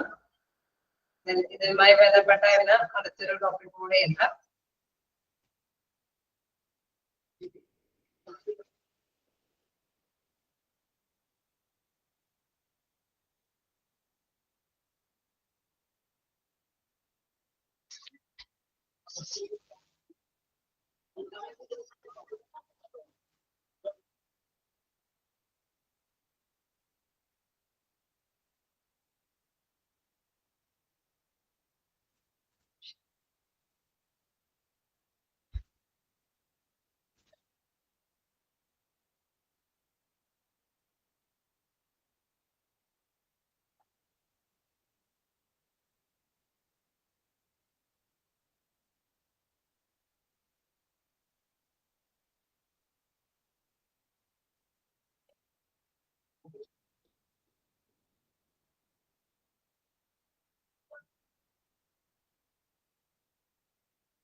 എന്തെങ്കിലും ഡൗട്ടുകളുണ്ടോ?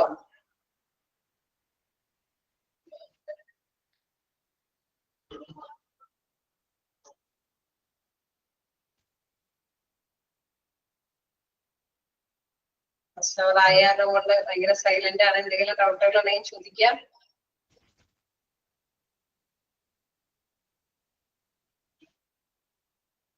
ക്ലിയർ ആണ്. എങ്കിൽ നമുക്ക് നെക്സ്റ്റ് ഭാഗത്തേക്ക് പോകാം.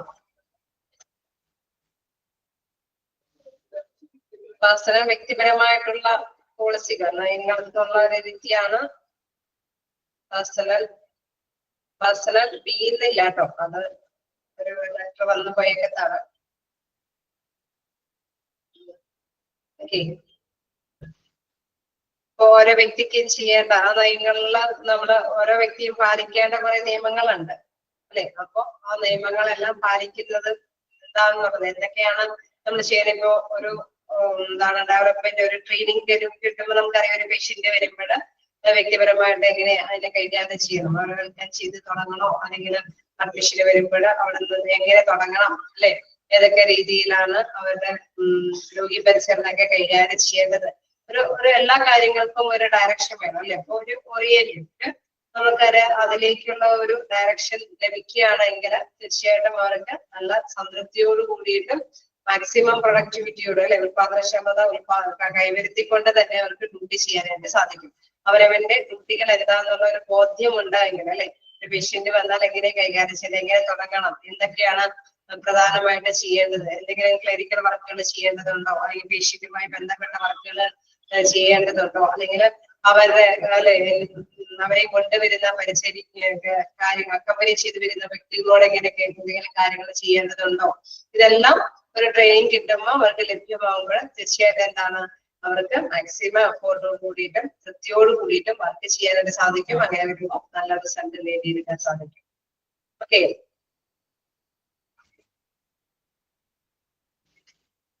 ക്ലിയർ അല്ലേ?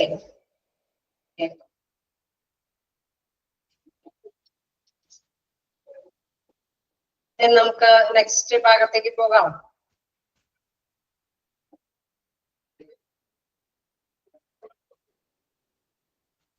ടൈപ്സ് ഓഫ് സ്റ്റാഫ് ഡെവലപ്മെന്റ് ആണ് ഈ നെക്സ്റ്റ് നമുക്ക് നോക്കാനുള്ളത്. എന്താണ് സ്റ്റാഫ് ഡെവലപ്മെന്റ് എന്നുള്ള കാര്യം നമ്മുടെ മൈൻഡിലുണ്ട് അല്ലെ. എന്താണ് സ്റ്റാഫ് ഡെവലപ്മെന്റ് എന്ന് പറയുന്നത്? എന്താണ് സ്റ്റാഫ് ഡെവലപ്മെന്റ് എന്ന് പറയുന്നത്? എക്സാമ്പിൾ എങ്കിലും പറയാം. അതായത് എന്തെങ്കിലും ഒരു ചെറിയ എക്സാമ്പിൾ സ്റ്റാഫ് ഡെവലപ്മെന്റ് പ്രോഗ്രാമിന് വേണ്ടിയിട്ട് എന്തൊക്കെ കൊടുക്കും?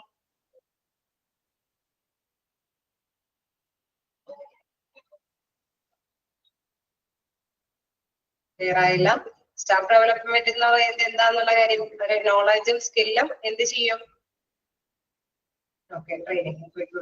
അപ്പൊ അത് തന്നെയാണ് ഉദ്ദേശിച്ചത്, ട്രെയിനിങ് കൊടുക്കും അല്ലെ. അപ്പൊ എന്താണ് സ്റ്റാഫ് ഡെവലപ്മെന്റ് എന്ന് പറയുമ്പോൾ നോളജും സ്കില്ലും ഡെവലപ്പ് ചെയ്യാനായിട്ട് അല്ലെ, വികസിപ്പിക്കാനായിട്ട് എൻഹാൻസ് ചെയ്യും വർദ്ധിപ്പിക്കാനായിട്ട് സാധിക്കും. പൊതുവെ സ്റ്റാഫ് ഡെവലപ്മെന്റ് നടത്തുമ്പോൾ പ്രധാനമായിട്ടും കൊടുക്കുന്നത് അത് ആർക്കാണോ അവിടെ ആവശ്യകത ഉള്ളത്, സ്റ്റാഫ് ഡെവലപ്മെന്റിന്റേതായിട്ടുള്ള ട്രെയിനിങ് ആവശ്യകത ഓക്കെ ഉള്ളത് എന്നുള്ളത് കണ്ടെത്തി അവർക്ക് ട്രെയിനിങ് ആയിട്ട് കൊടുക്കുക എന്നുള്ള പ്രധാനപ്പെട്ട കാര്യമാണ് ചെയ്തത്. അപ്പൊ പലതരത്തിലുള്ള ടൈപ്സ് ഓഫ് സ്റ്റാഫ് ഡെവലപ്മെന്റ് ഉണ്ട്. ചിലപ്പോൾ നമുക്കറിയാം ഫ്രഷേഴ്സ് വരുന്നുണ്ടാവും, ചിലപ്പോൾ ഡ്യൂട്ടിയൊക്കെ വലിയ കുഴപ്പമില്ലാതൊക്കെ പോകുന്നുണ്ടാവും. പക്ഷെ പുതിയ പുതിയ എന്തെങ്കിലും ഇംപ്ലിമെന്റ് ചെയ്യും, എന്തെങ്കിലും മെഷീനോ എന്തെങ്കിലും കാര്യങ്ങളൊക്കെ കൊണ്ടുവരാണെങ്കിൽ അതിനെ കുറിച്ചിട്ടുള്ള ഒരു വിവരം വേണമെങ്കിൽ നിലവിലുള്ള സ്റ്റാഫുകൾക്ക് എന്തെങ്കിലും ട്രെയിനിങ് കാര്യങ്ങളൊക്കെ കൊടുക്കും. അങ്ങനെ പലതരത്തില് അല്ലെ പലതരത്തിലുള്ള സ്റ്റാഫ് ഡെവലപ്മെന്റ് പ്രോഗ്രാമുകളുണ്ട്. അപ്പോ നോക്കാം, ഇതില് ഫസ്റ്റ് പറയുന്ന കാര്യം എന്താണെന്ന് നോക്കാം. Induction training, job orientation, service education, continuing education, അങ്ങനെ 4 തരത്തിലുള്ള ടൈപ്പുകളാണ് ഇവിടെ എടുത്ത് പറയുന്നത്. ഫസ്റ്റ് വൺ പറയാം, ഇൻഡക്ഷൻ ട്രെയിനിങ്. എന്താണ് ഇൻഡക്ഷൻ ട്രെയിനിങ് എന്ന് പറയുന്നത്? Is the training given to new employees by the employer in order to help in adjustment to their new job and familiarities with their new work environment and the people who are working around them. അതായത് നമ്മളിപ്പോ ഒരു പുതിയ freshers ഒക്കെയാണ് അല്ലെ, പുതിയ employee ഒക്കെ ആണെങ്കിൽ അവർക്ക് എന്താണ് തൊഴിലുടമ എന്താണ് ആ തൊഴിലാളിക്ക് എന്താണ് അവരുടെ പുതിയ ജോലിയുമായിട്ട് പൊരുത്തപ്പെടാനായിട്ട് അല്ലെ ഒരു ഇടപഴകാനായിട്ട് ഒരു അവസരം കൊടുക്കും. അതായത് പുതിയ ആളുകളൊക്കെ ആയിട്ട് അല്ലെ, പുതിയ അന്തരീക്ഷം, പുതിയ വർക്ക്, ആരൊക്കെ റെസ്പെക്ട് ചെയ്യണം, ആരൊക്കെ പറയുന്നതാണ് കേൾക്കേണ്ടത്, വരുന്ന വ്യക്തികളോടൊക്കെ എങ്ങനെയാണ് കൈകാര്യം ചെയ്യേണ്ടത്, എക്യുപ്മെന്റ് ഒക്കെ എങ്ങനെയാണ് ഉപയോഗിക്കേണ്ടത് അല്ലെ, അവർക്ക് ചുറ്റും പ്രവർത്തിക്കുന്ന ആളുകളെ പരിചയപ്പെടാനും അല്ലെങ്കിൽ എക്യുപ്മെന്റ്സ് ഒക്കെ മനസ്സിലാക്കാനൊക്കെ വേണ്ടിയിട്ട് കൊടുക്കുന്ന എംപ്ലോയർ നൽകുന്ന ഒരു ട്രെയിനിങ് ആണ് എന്ന് പറയുന്നത് ഇൻഡക്ഷൻ ട്രെയിനിങ് എന്ന് പറയുന്നത്. Is the training given to new employees by the employer in order to help adjustment to their new job and familiarize with their new work environment and the people who are working around them. Okay, അപ്പൊ പുതിയ employees ആണ് എങ്കിൽ അവർക്ക് വേണ്ടിയിട്ട് തൊഴിലുടമ നൽകുന്ന ഒരു training ആണ് ഇതിലൂടെ എന്താ കിട്ടുന്നത്? പുതിയ ജോലിയുമായിട്ട് എങ്ങനെ അഡ്ജസ്റ്റ് ചെയ്യാൻ പറ്റും എന്നുള്ള കാര്യം അവർക്ക് മനസ്സിലാവുന്നു. And familiarity with their new work environment, അല്ലെ, പുതിയ ചുറ്റുപാടുമായിട്ട് എങ്ങനെ അത് കൈകാര്യം ചെയ്യാൻ പറ്റും എന്നുള്ള ഒരു ബോധ്യം അവർക്ക് ലഭ്യമാകുന്നു. And people who are working around dum, നമുക്ക് ചുറ്റും അല്ലെങ്കിൽ ആ തൊഴിൽ ചെയ്യുന്ന ഭാഗത്തിന് ചുറ്റും എത്രത്തോളം ആൾക്കാരുകളായിട്ട് ഇടപെടിക്കേണ്ടതായിട്ട് വരും. അങ്ങനെ ഒരു അടുപ്പം അല്ലെങ്കിൽ അവരുടേതായിട്ടുള്ള ഡ്യൂട്ടീസ് റെസ്പോൺസിബിലിറ്റീസ് എന്താണെന്നുള്ള ഒരു ബോധ്യം അവർക്ക് ഈ ഒരു ട്രെയിനിങ് കൂടെ എംപ്ലോയർ നൽകിയാണ് ചെയ്യുന്നത്. ഓക്കെ, ക്ലിയർ ആയോ? ഇൻഡക്ഷൻ ട്രെയിനിങ് എന്താന്നുള്ളത്?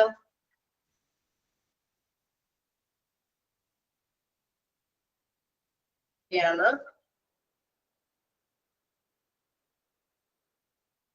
ഓക്കെയാണോ induction training?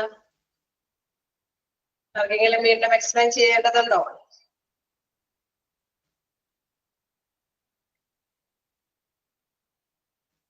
Induction training okay, ഒന്നുകൂടി നോക്കാം.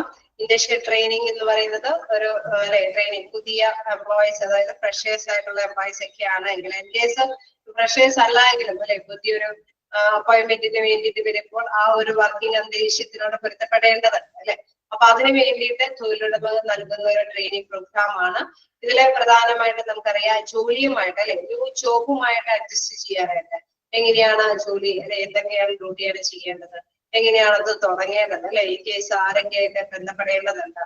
അതോടൊപ്പം തന്നെ their new work environment, പുതിയ അന്തരീക്ഷങ്ങൾ അല്ലെ, അവിടെ എക്യുപ്മെന്റുകളൊക്കെ ഉപയോഗിക്കുന്നുണ്ടെങ്കിൽ അതുമായി ബന്ധപ്പെട്ട കാര്യങ്ങള്, അതല്ലെങ്കിൽ എന്താണ് മറ്റുള്ളവരെ റെസ്പെക്ട് ചെയ്യല്. ചിലപ്പോൾ നമുക്കറിയാം സുപ്പീരിയേഴ്സ് ഉണ്ടാവും, ഇൻ കേസ് അവരുടെ ഒപ്പം തന്നെ സബോർഡിനേറ്റ് അല്ലെങ്കിൽ ഉദ്യോഗസ്ഥരൊക്കെ ഉണ്ടാവും. അപ്പൊ ആരൊക്കെയാണ് ബഹുമാനിക്കേണ്ടത്, ആർക്കൊക്കെയാണ് റിപ്പോർട്ട് കൊടുക്കേണ്ടത്, ആരെ കൊണ്ടൊക്കെ നമുക്ക് എന്തെങ്കിലും കാര്യങ്ങളൊക്കെ ചെയ്യിപ്പിക്കാൻ സാധിക്കും. അങ്ങനെ മൊത്തത്തിൽ ആ ചുറ്റുപാടുമായിട്ട് ഇടപെടുത്താനായിട്ടുള്ള ഒരു ട്രെയിനിങ് കൊടുക്കുന്ന ഒരു പ്രവർത്തനമാണ് ഇവിടെ വരുന്നത്. അത് എംപ്ലോയർ എംപ്ലോയിക്ക് നൽകുന്ന ഒരു ട്രെയിനിങ് ആണ്. ഓക്കെ, ക്ലിയർ ആയോ?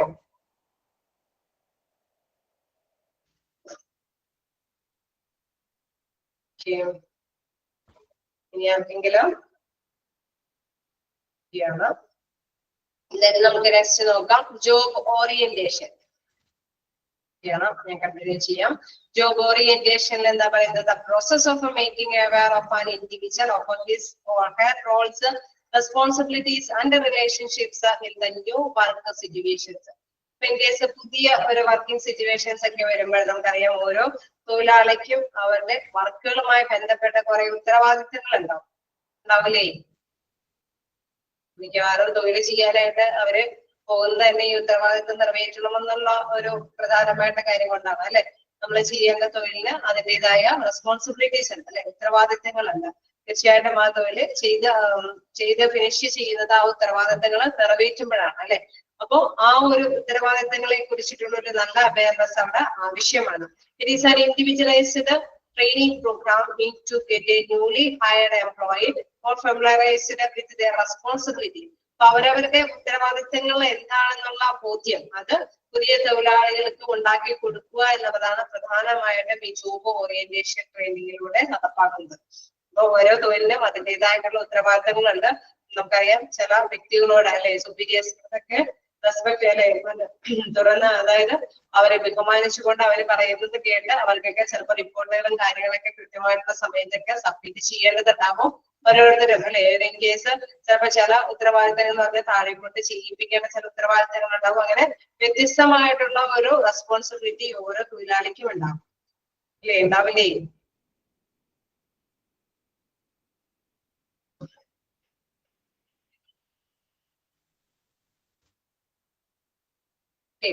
അപ്പൊ അവരുടെ റോളുകള് അല്ലെങ്കിൽ ഉത്തരവാദിത്തങ്ങള് ബന്ധങ്ങള് അല്ലെ ഇവയെ കുറിച്ചിട്ടൊക്കെ ഒരു ബോധവാന്മാരാക്കുന്ന ഒരു പ്രക്രിയയാണ് ജോബ് ഓറിയന്റേഷനിൽ പറയുന്നത് അല്ലെ. The process of making aware of an individual of his or her roles അല്ലെ, എന്റെ പങ്ക് എന്താണ്, ഞാൻ എന്താ ചെയ്യേണ്ടത് അല്ലെ, അത് മാത്രമേ തന്നെ എന്ത് ഉത്തരവാദിത്തമാണ്, എന്താ റിലേഷൻ, ആരായിട്ടാണ് ബന്ധം സ്ഥാപിക്കേണ്ടത്, ആരൊക്കെയാണ് റെസ്പെക്ട് ചെയ്യേണ്ടത്, അങ്ങനെയൊക്കെയുള്ള എല്ലാ സിറ്റുവേഷൻസിനെ കുറിച്ചിട്ട് ഒരു അവയർനെസ് ഒരു ബോധ്യം ഉളവാക്കി കൊടുക്കുക. It is an individualised training programme to get a newly hired employee or familiarized with their responsibility. അപ്പൊ പുതുതായിട്ട് നിയമിക്കപ്പെടുന്ന ഓരോ ജീവനക്കാരനും അല്ലെ അവരുടെ ഉത്തരവാദിത്തങ്ങളെ കുറിച്ചിട്ടും കൂടുതൽ അല്ലെ കേസ് വ്യക്തിപരമായിട്ടുള്ള കുറെ പരിശീലനം കിട്ടിയാൽ മാത്രമാണ് ഓക്കെ ഇത്തരത്തിലുള്ള ഉത്തരവാദിത്തങ്ങളൊക്കെ നിറവേറ്റാനായിട്ട് സാധിക്കേണ്ടതുണ്ട് അല്ലെ. അങ്ങനെ കുറച്ച് പരിശീലനം കിട്ടി കഴിയുമ്പോൾ അവർക്ക് പേടി കൂടാതെ അവരവരുടെ ഡ്യൂട്ടികളൊക്കെ ചെയ്തു കൊണ്ടുപോകാനൊക്കെ ആയിട്ട് സാധിക്കും. അപ്പൊ ജോബ് ഓറിയന്റേഷൻ എന്ന് പറയുമ്പോൾ അതിൽ മോസ്റ്റ്ലി എന്താണ് ഉത്തരവാദിത്തങ്ങൾക്കാണ് പ്രാധാന്യം കൊടുത്തുകൊണ്ട് തന്നെ ട്രെയിനിങ് ലഭ്യമാക്കുന്നത്. ക്ലിയർ ആണോ?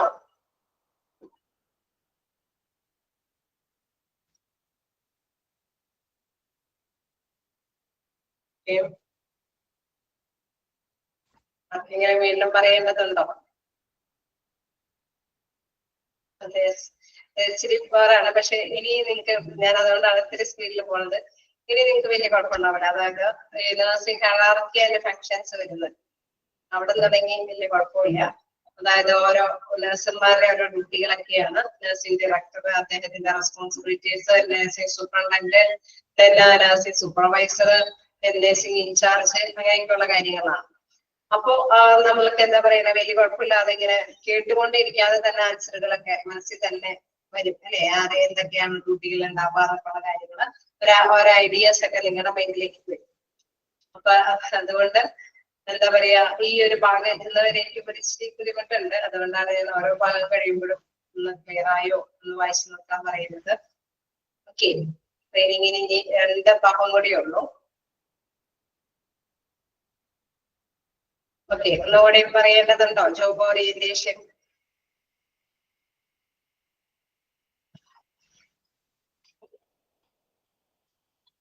വേണ്ട. നെക്സ്റ്റ് നോക്കാം. എന്താണ്? ക്ലിയർ ആണ്. നെക്സ്റ്റ് ഒരു ഇതും കൂടി നോക്കുമ്പോൾ നേരൊരു ടൈപ്പാണ്. എന്തായാലും നിർഭാഗ്യവശാൽ നിങ്ങൾക്ക് നെക്സ്റ്റ് ഞാൻ തന്നെയാണ്. ഒന്നും കൂടി പറഞ്ഞിട്ട് ശവസ്ഥയാവും അല്ലെ. എന്നാലും ഞാൻ കുറച്ച് ഗ്യാപ്പ് തരാം. ഓക്കെ, അതിനുശേഷം നമുക്ക് കണ്ടിന്യൂ ചെയ്യാം. ഞാൻ പറഞ്ഞ വേണം വന്ദനാമേടവും നെല്ല്, അതുകൊണ്ടാണ് റിസാമേടവും വന്ദനാമേടവും ഇന്ന് ലീവാണ്.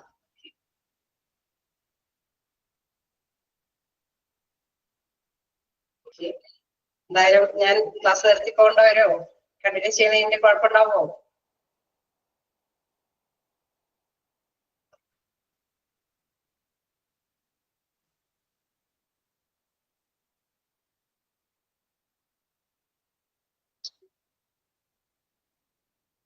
ഓക്കെ, 5 മിനിറ്റ് ഒക്കെ തരാം. ജോബ് ഓറിയന്റേഷൻ ഒന്നുകൂടി പറയണമെന്നാണോ പറഞ്ഞത്?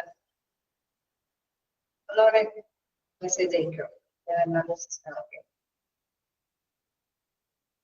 ഞാൻ എന്തായാലും 5 മിനിറ്റ് ബ്രേക്ക് ചെയ്തിട്ട് കണ്ടിന്യൂ ചെയ്യാം. അപ്പൊ നമുക്ക് വീണ്ടും ഇതിന്റെ ബാക്കിയും എടുത്ത് തുടങ്ങാം. ഓക്കെ, ഒരുപാട് ഫുൾ ടൈം എടുത്ത് നിങ്ങളെ ബോറടിപ്പിക്കില്ല. എനിക്കറിയാം ഈ ചാപ്റ്റർ ടഫാണ്. പക്ഷെ ഈ ഭാഗത്തേക്ക് വരുമ്പോൾ കുഴപ്പമില്ല. നിങ്ങൾക്ക് കൂടി റിലാക്സ് ചെയ്ത് തന്നെ ക്ലാസ്സിൽ ഇരിക്കാൻ അവസരം ഉണ്ടാവും. അപ്പോ എന്തായാലും നമുക്കൊരു ബ്രേക്ക് എടുക്കാം. Next continuation. ഓക്കെ, ഞാൻ ബ്രേക്ക് എടുക്കുന്നുള്ളൂ, നിങ്ങൾ വിട്ടു പോകണ്ട കേട്ടോ.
Hello.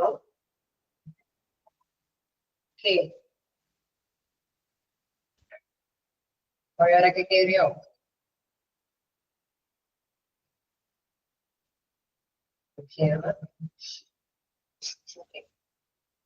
അപ്പൊ നമ്മള് എല്ലാ സ്റ്റാഫ് ഡെവലപ്മെന്റിന്റെ കാര്യമൊക്കെയാണ് അത് നിർത്തിയത്.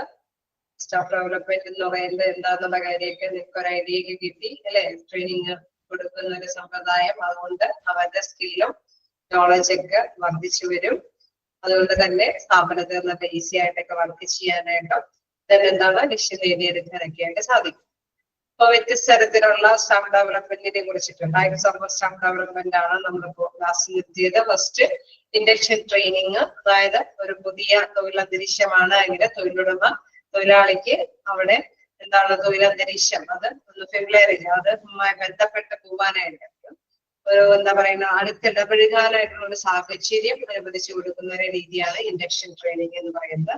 അപ്പൊ എന്താണ് അവിടെയുള്ള വ്യക്തികൾ എന്തൊക്കെയാണ് ജോലികൾ അല്ലെങ്കിൽ ഏതൊക്കെ ആ എൻവയോൺമെന്റ് ആ അന്തരീക്ഷത്തോടൊക്കെ ഇടപഴകാനൊക്കെ ആയിട്ടുള്ള ഒരു അവസരം ലഭിക്കുന്നു. അതുകൊണ്ട് തന്നെ തൊഴിലാളികള് അവരുടെ സമയത്തിനനുസരിച്ചിട്ട് തന്നെ വർക്ക് ചെയ്യാനായിട്ട് ഒരു പേടിയില്ലാതെ അല്ലെ തൃപ്തികരമായി തന്നെ ജോലി ചെയ്യാനായിട്ട് സന്നദ്ധരാകും.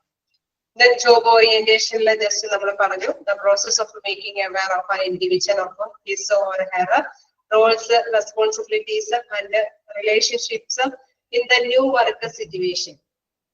അതായത് പുതിയ വർക്ക് സിറ്റുവേഷനുമായിട്ട് വരുമ്പോഴെന്താണ് അവരുടെ പങ്ക് അല്ലെ, ഓരോ തൊഴിലാളിക്കുമുള്ള പങ്ക് റോൾ എന്ന് വെച്ച് കഴിഞ്ഞാൽ എനിക്ക് എന്താണ് ഡ്യൂട്ടി അല്ലെ, എന്റെ ഡ്യൂട്ടി എന്താണെന്നുള്ള ആ ഒരു പങ്ക്, എന്റെ ഭാഗം എന്താണ് അല്ലെങ്കിൽ എന്റെ ഉത്തരവാദിത്വം എന്താണ്, ഞാൻ എന്താണ് ചെയ്യേണ്ടത്, അതല്ലെങ്കിൽ ഞാൻ ആരൊക്കെ ആയിട്ട് ബന്ധപ്പെടേണ്ടതുണ്ട്, ഏത് മേലധികാരിയെയാണ് ഞാൻ റെസ്പെക്ട് ചെയ്യേണ്ടത്, ആരെ കൊണ്ടൊക്കെയാണ് ഇന്ന ഡ്യൂട്ടികൾ ചെയ്യിപ്പിക്കേണ്ടത്, തീർച്ചയായിട്ടും എന്തൊക്കെ റിലേഷൻഷിപ്പ് ഞാൻ മെയിൻറ്റെയിൻ ചെയ്ത് കൊണ്ടുപോകേണ്ടതുണ്ട്. അങ്ങനെ പുതിയ വർക്ക് സിറ്റുവേഷനുമായിട്ട് ഇടപെടുത്താനായിട്ടുള്ള ഒരു ട്രെയിനിങ് ആണ് ഇവിടെ ലഭ്യമാകുന്നത്.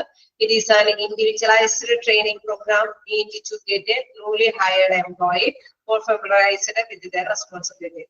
അതായത് കൂടുതൽ ഉത്തരവാദിത്വം ബോധവാന്മാരാക്കുക അല്ലെ. ഒരു തൊഴിലാളിയാണെങ്കിൽ ആ തൊഴിലാളിക്ക് ഇന്ന ഉത്തരവാദിത്തങ്ങൾ ഉണ്ട് അല്ലെ, അതുമായി ബന്ധപ്പെട്ട് ബോധവാന്മാരാക്കുക എന്നുള്ള പ്രധാനപ്പെട്ട രീതിയാണ് അത് ഈ ഒരു ട്രെയിനിങ്ങിലൂടെ ലഭ്യമാക്കുന്നത്. അപ്പൊ ഇത്തരത്തിലുള്ള ട്രെയിനിങ്ങിന്റെ പേരെന്താണ്? Job orientation. ഓക്കെ, ക്ലിയർ ആയോ? മറ്റേതില് നമ്മള് ജോബ് എന്താണ് ഇൻഡക്ഷൻ ട്രെയിനിങ്ങിന് ഓരോരുത്തരുടെയും പങ്കോ റെസ്പോൺസിബിലിറ്റിയെ കുറിച്ചിട്ടൊന്നും എടുത്ത് പറയുന്നില്ല. തൊഴിലാളിക്ക് ആ എൻവയോൺമെന്റുമായിട്ട് അല്ലെ ഒരു തൊഴിലന്തരീക്ഷവുമായിട്ട് അല്ലെങ്കിൽ മറ്റുള്ള വർക്കേഴ്സുമായിട്ടൊക്കെ വന്ന് ഇടപെടുക്കാനുള്ള ഒരു അവസരമാണ് കൊടുക്കുന്നത്. ഓക്കെ, ക്ലിയർ ആയോ? നമുക്ക് നെക്സ്റ്റ് ഭാഗത്തേക്ക് പോകാം. എന്താണ് in service education. Service education സേവന വിദ്യാഭ്യാസത്തിലൂടെ തന്നെ നേടുന്ന ഒരു ട്രെയിനിങ് ആണ്. അതായത് ഇപ്പൊ നമുക്കറിയാം എന്ത് പഠിച്ചിറങ്ങി കഴിഞ്ഞാലും അല്ലെ ഒരു തൊഴിൽ കിട്ടുക എന്ന് പറയുന്നത് ഭയങ്കര പ്രയാസമാണ് അല്ലെ. അപ്പൊ പലപ്പോഴും എന്താണ് എക്സ്പീരിയൻസുകൾ നേടിയെടുത്ത് കൂട്ടി വെച്ചിട്ടൊക്കെയാണ് ട്രെയിനിങ് അല്ലെ. ഇൻ കേസ് ഒരു തൊഴിൽ ലഭ്യമാകുമ്പോൾ ഒരുപാട് എക്സ്പീരിയൻസുകളും ക്വാളിഫിക്കേഷൻ ഒക്കെ നിരത്തി വെച്ചിട്ടാണ് തൊഴിൽ നേടിയെടുക്കാനായിട്ട് ശ്രമിക്കുന്നത് അല്ലെ. അപ്പൊ നമുക്ക് ഈ സർവീസ് എഡ്യൂക്കേഷനിൽ എന്താ പ്രധാനം ചെയ്താൽ education experience planned before to provide in the job setting and closely identified with the service in order to help a person discharge his duties more effectively as person and as a worker. അതായത് ഇതെന്ന് പറയുന്നത് ഒരു വ്യക്തി എന്ന നിലയിൽ അതേമാതിരി തന്നെ ഒരു തൊഴിലാളി എന്ന നിലയിലൊക്കെ ഓരോ ജോലിക്കും അവരുടേതായിട്ടുള്ള കുറെ കാര്യങ്ങൾ ചെയ്തു തീർക്കാനുണ്ട് അല്ലെ. അതിനെ കുറിച്ചിട്ട് ഒരു അവയർനെസ് മസ്റ്റായിട്ടും അവര് അറിഞ്ഞിരിക്കണം അല്ലെ. അവരുടേതായിട്ടുള്ള ചുമതലകൾ നിർവഹിക്കേണ്ടതുണ്ടാവും. അത് മാത്രമല്ല ആ വ്യക്തിയെ സഹായിക്കുന്നതിന് അല്ലെങ്കിൽ ജോലി ചെയ്യുന്നതിന് അതിന്റെ ക്രമീകരണത്തിനൊക്കെ എന്താണ് മുൻകൂട്ടി ഒരു ആസൂത്രണം ചെയ്ത ഒരു വർക്ക് പാറ്റേൺ തന്നെ മനസ്സിലാക്കേണ്ടതുണ്ട്. അപ്പൊ നമ്മളിപ്പോ ഏതെങ്കിലും ഒരു ജോലിക്ക് വേണ്ടിയിട്ട് ശ്രമിക്കുമ്പോൾ അതിന് മുൻകൂട്ടിയായിട്ട് കുറച്ച് ട്രെയിനിങ് നേടിയെടുക്കാൻ ശ്രമിക്കും അല്ലേ. ട്രെയിനിങ് നേടിയെടുക്കാനായിട്ട് പോകില്ലേ അല്ലെ. അപ്പൊ അത് തന്നെയാ പറയുന്നത് ആ education experience planned before to provide in the job sitting. ഒരു ജോലി സിറ്റ് ആവുന്നതിന് മുമ്പ് തന്നെ പ്ലാൻ ചെയ്യും. എന്താണ് ആ ജോലിയുമായി ബന്ധപ്പെട്ട എന്തൊക്കെ ഡ്യൂട്ടീസ് നിർവഹിക്കണം അല്ലെ. and closely identified with the service in order to help a person discharge his duties more effectively as a person and as a worker.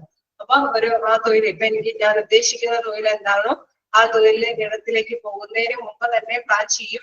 എന്തൊക്കെ ഡ്യൂട്ടികൾ നമ്മൾ ചെയ്ത് ശീലിക്കേണ്ടതുണ്ട്, അല്ലെ? എന്തൊക്കെ റെസ്പോൺസിബിലിറ്റി, ഞാൻ എന്തൊക്കെ ചുമതലകൾ നിർവഹിച്ചു പോകണം, അല്ലെങ്കിൽ ഏതൊക്കെ വ്യക്തികളൊക്കെയാണ് നമ്മൾ സഹായിക്കേണ്ടത്, അങ്ങനെയൊക്കെയുള്ള എല്ലാ കാര്യങ്ങളും, അല്ലെ? More effectively as A person and worker, ഒരു വർക്കർ എന്ന നിലയിൽ അല്ലെങ്കിൽ ഒരു വ്യക്തി എന്ന നിലയിൽ ഞാൻ എന്തൊക്കെ ചെയ്യേണ്ടതുണ്ട്, എന്തൊക്കെ കാര്യങ്ങളെ കുറിച്ചിട്ടുള്ള നോളജ് ഞാൻ നേടേണ്ടതുണ്ട്, അത് കൃത്യമായിട്ട് തന്നെ ഐഡന്റിഫൈ ചെയ്ത് മനസ്സിലാക്കുന്നു. It is thus a planned instructional or a training programme given by an employee agency in the employment setting. അപ്പൊ എന്താണ്, തൊഴിൽ കിട്ടുന്നതിന് മുമ്പ് ഇത്തരത്തിലുള്ള ഏജൻസികളിലൊക്കെ പോയിട്ടാണ് ഈ ട്രെയിനിങ് നമ്മൾ നേടിയെടുക്കുന്നത്. ഏജൻസിക്കാർ എന്താ ചെയ്യുക, ഈ പ്ലാനുകൾ, അല്ലെ, ട്രെയിനിങ്, ഒരു എക്സ്പീരിയൻസ് എന്ന നിലയിൽ ഇന്ന കാര്യങ്ങളൊക്കെ ചെയ്യാനുണ്ടാവോ, അല്ലെ, ഇന്ന കാര്യങ്ങൾ ഡ്യൂട്ടികളൊക്കെ ചെയ്യാനുണ്ടാവും, ഒരു ട്രെയിനിങ് ഓരോ എംപ്ലോയീസിനും ലഭ്യമാക്കി കൊടുക്കുകയാണ് ചെയ്യുന്നത്. അപ്പൊ ഇൻ ദ സർവീസ് എഡ്യൂക്കേഷൻ ഒരു ഏജൻസി ബേസ്ഡ് ആയിട്ടുള്ള ഒരു ട്രെയിനിങ് ആണ് അവിടെ ലഭ്യമാകുന്നത്. അതായത് നമ്മൾ ഉദ്ദേശിക്കാൻ പോകുന്ന തൊഴിൽ, അല്ലെ, ആ തൊഴിലുമായി ബന്ധപ്പെട്ട ഡ്യൂട്ടികളെ കുറിച്ചിട്ടൊക്കെയുള്ള ഒരു ട്രെയിനിങ് നേരത്തെ കൂട്ടി ഒരു പ്ലാൻഡ് ആയിട്ട് തന്നെ ഏജൻസിക്കാർ പ്രൊവൈഡ് ചെയ്യുന്ന ഒരു രീതിയാണ് ഇൻ സർവീസ് എഡ്യൂക്കേഷൻ. ക്ലിയർ ആവുന്നുണ്ടോ?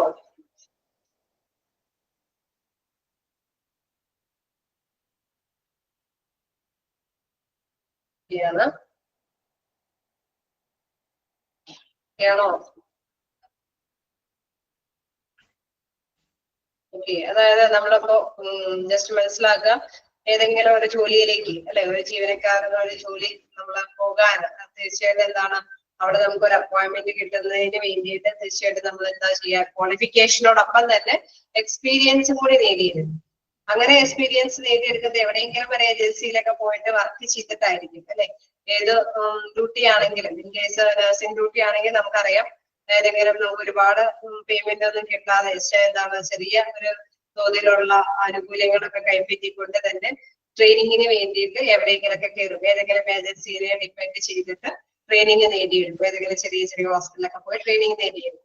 ഇങ്ങനെ ട്രെയിനിങ് നേടിയെടുത്തതിന് ശേഷമാണ് നമ്മൾ എംപ്ലോയ്മെന്റിന് വേണ്ടി, അതായത് യഥാർത്ഥ പ്രൊഫഷണൽ തിരഞ്ഞെടുക്കാൻ വേണ്ടി പോകുന്നത്, ഇല്ലേ? അങ്ങനെ ഉണ്ടാവില്ലേ? അത് ഇന്ന നഴ്സിംഗ് കാര്യത്തിന് വേണ്ടി മാത്രമല്ല കേട്ടോ, ഏതോ ഒരു പ്രൊഫഷന് വേണ്ടിയിട്ടും അങ്ങനെ തന്നെയാണ്. ഇൻ കേസ് അക്കൗണ്ടിങ് വർക്കുകൾക്ക് വേണ്ടിയിട്ടാണെങ്കിൽ ചാർട്ടേഡ് അക്കൗണ്ടന്റിന്റെ കീഴിൽ കുറച്ച് നാള് അഭ്യസിക്കും, അല്ലെ? ഒരു CA-കാരന്റെ ഒക്കെ കീഴിൽ ടാക്സിന്റെ വർക്കുകളൊക്കെ പഠിക്കാനായിട്ട് പോകും. ദെൻ അവരിൽ നിന്ന് കുറച്ച് വർക്കുകളൊക്കെ നേടിയെടുത്തതിന് ശേഷം എന്താണ്, ഈ ക്വാളിഫൈഡ് ആയിട്ടുള്ള പേഴ്സൺ അക്കാദമിക് ക്വാളിഫിക്കേഷൻ ഈ എക്സ്പീരിയൻസ് വെച്ചിട്ട് കമ്പനികളിലേക്കൊക്കെ വേണ്ടിയിട്ട്, അല്ലെ, തൊഴിൽ അന്വേഷിച്ച് ചെല്ലുമ്പോൾ തീർച്ചയായിട്ടും എന്താണ്, അവര് തീർച്ചയായിട്ടും ഈ എക്സ്പീരിയൻസ് ഒക്കെ വിലയിരുത്തിയിട്ട് അവർക്ക് അപ്പോയിന്റ്മെന്റ് കൊടുക്കും. അപ്പൊ തീർച്ചയായിട്ടും എന്താണ്, അവരെല്ലാവർക്കും ട്രെയിനിങ് കൊടുക്കുന്നത് നേരത്തെ കൂട്ടി പ്രീ പ്ലാൻഡ് ഏജൻസിയിൽ നിന്നാണ് ഈ വ്യക്തി തൊഴിൽ നേടിയെടുക്കുന്നത്. ഓക്കെ, ക്ലിയർ ആയോ ഐഡിയ? ഓക്കെ, അപ്പൊ നമ്മള് തൊഴിലുടമ നൽകുന്ന ഒരു തൊഴിൽ ട്രെയിനിങ് അല്ല അവിടെ ലഭ്യമാകുന്നത്. ഏജൻസികളിൽ നിന്ന് നേരത്തെ കൂട്ടി തയ്യാറാക്കിയ പ്രീ പ്ലാൻഡ് ആയിട്ടുള്ള ഒരു തയ്യാറാക്കിയ രീതിയിലുള്ള ഒരു സേവനമാണ് ഏജൻസികളിൽ നിന്ന് കരസ്ഥമാക്കുന്നത്. അതിനുശേഷമാണ് ഡ്യൂട്ടിക്കായിട്ട് പോകുന്നത്, അല്ലെ? ഇപ്പൊ സ്റ്റാഫ് ഡെവലപ്മെന്റിന്റെ മറ്റൊരു രീതി എന്ന് പറയുന്നത് സർവീസ് എഡ്യൂക്കേഷൻ ആണ്. ആ education experience planned before to provide the job setting and closely identified with the service in order to help a person discharge his duties more effectively as a person and a worker.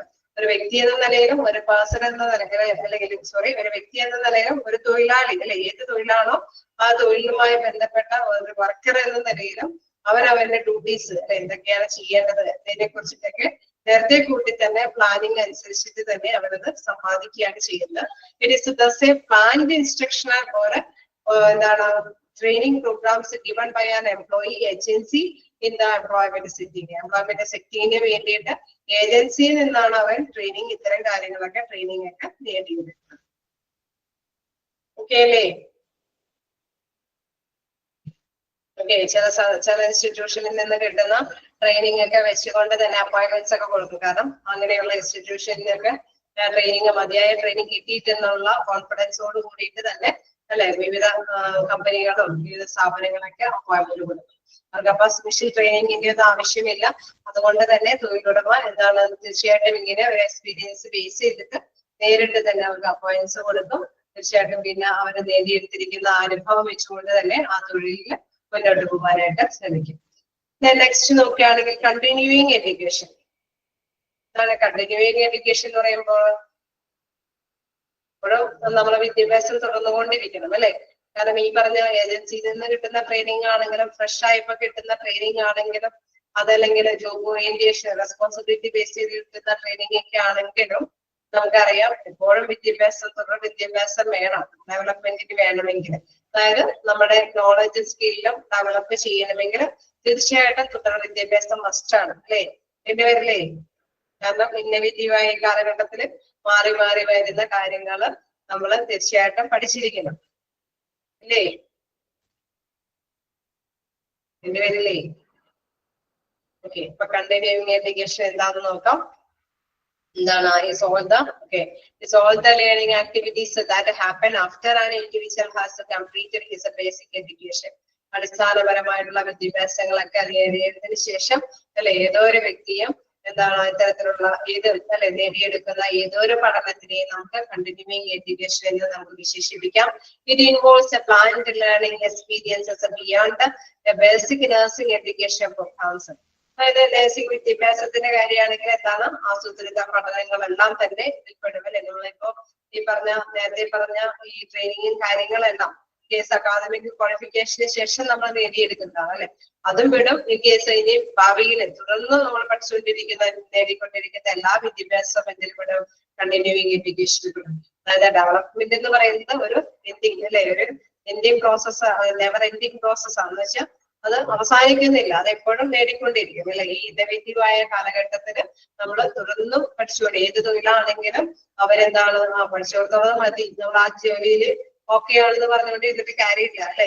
അത് നമ്മളെക്കാളും മിടുക്കരായി വന്നവര് വന്ന് നമ്മളെ തട്ടി താഴെയിട്ടിട്ട് അവര് കയറി സ്ഥാനം കരസ്ഥമാക്കും. അതുകൊണ്ട് തന്നെ എപ്പോഴും ഏതൊരു തൊഴിൽ മേഖലയിലാണെങ്കിലും ഇന്നവേറ്റീവ് ആയിട്ട് തന്നെ പഠിച്ചുകൊണ്ടിരിക്കും അല്ലെ. എന്താണ് ടെക്നിക്കലായിട്ട് എന്തൊക്കെ നോളജുകൾ ഡെവലപ്പ് ചെയ്ത് വരുന്നു അതെല്ലാം തന്നെ കരസ്ഥമാക്കിയിട്ട് അല്ലെങ്കിൽ വിഷയത്തിന്റെ ഇംപ്ലിമെന്റേഷൻ ഒക്കെ വരുമ്പോൾ അത് തീർച്ചയായിട്ടും അതൊക്കെ മനസ്സിലാക്കി തന്നെ അതിനോടൊപ്പം തന്നെ ചരിച്ചുകൊണ്ട് പോകേണ്ടതുണ്ട്. അതായത് ട്രെയിനിങ് ഒക്കെ നേടിക്കൊണ്ട് പോകേണ്ടതുണ്ട്.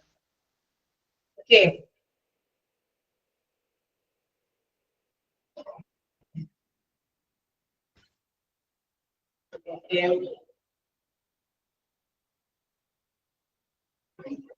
നമുക്ക് നെക്സ്റ്റ് ഭാഗത്തേക്ക് പോവാം.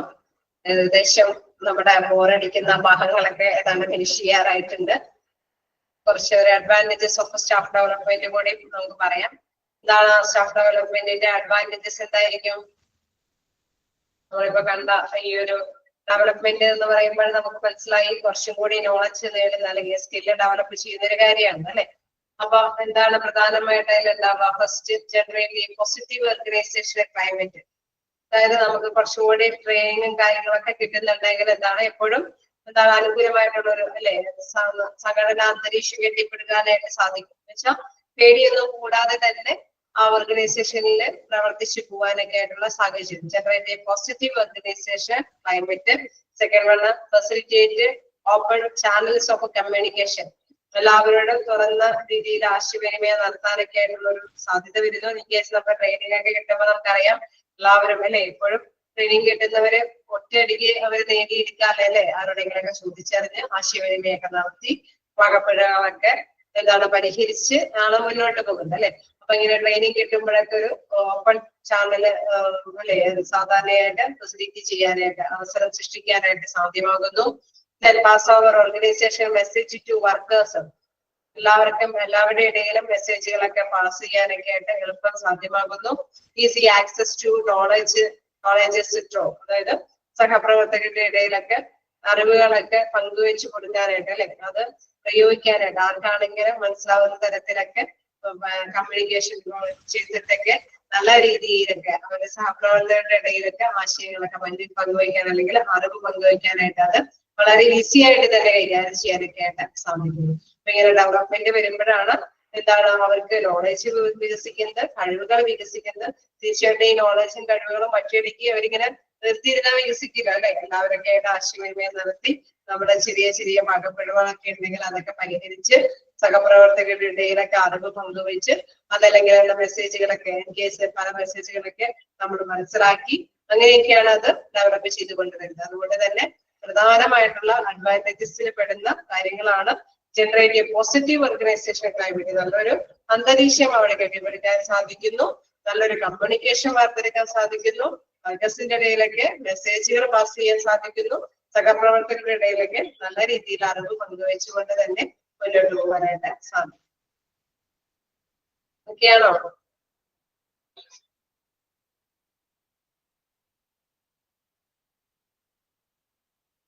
Okay. First, generate a positive organizational climate.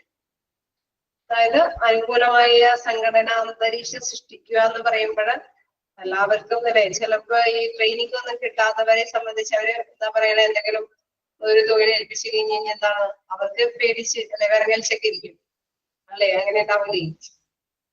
ഒരു തൊഴിലും ഒരു ട്രെയിനിങ് ഒന്നും കിട്ടാതെ വരികയാണെങ്കിൽ അവർക്ക് എന്താണ് ഒരു പേടിയുണ്ടാവും അല്ലെ, സ്റ്റാർട്ടിങ്ങിന് ഭയങ്ങളൊക്കെ ഉണ്ടാവും.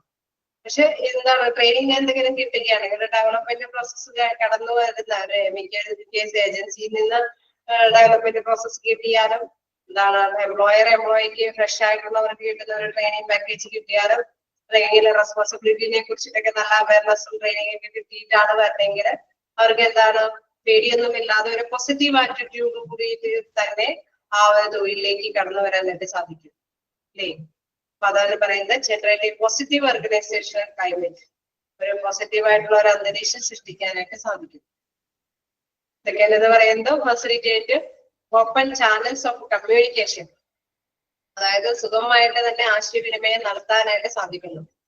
ഇൻ കേസ് നമുക്കറിയാം ഒരു അല്ലെ, ഒരു ട്രെയിനിങ് കിട്ടുമ്പോൾ എന്താണ് ഒരു ജോലിക്ക് ഏൽപ്പിക്കുന്ന ഒരു ടൈം അല്ല ട്രെയിനിങ് സമയം. ട്രെയിനിങ് സമയം എന്ന് പറയുമ്പോൾ നമുക്ക് കമ്മ്യൂണിക്കേറ്റ് ചെയ്യാനൊക്കെ ഫ്രീ ആയിട്ട് അല്ലെ, അറിവ് ഇല്ലാത്തവർക്കും വളരെ ഫ്രീ ആയിട്ട് തന്നെ, ഇൻ കേസ് നമുക്കറിയാം ആ ഒരു കോൺഫിഡൻസ് ഇല്ലാത്തത് കൊണ്ടാണല്ലോ ട്രെയിനിങ് നേടിയെടുക്കുന്നത്. അപ്പൊ അതുകൊണ്ട് തന്നെ എന്താണ് നല്ല ആശയവിനിമയം നടത്താൻ, സുഗമമായിട്ട് ആശയവിനിമയം നടത്താനായിട്ടുള്ള ഒരു സൗകര്യം ഒരുക്കി തരികയാണ് ഈ ഡെവലപ്മെന്റ് പ്രോസസ്, അതായത് ഈ ട്രെയിനിങ് ടൈമിലൊക്കെ അവർക്ക് ഫ്രീ ആയിട്ട് തന്നെ കമ്മ്യൂണിക്കേറ്റ് ചെയ്യാം.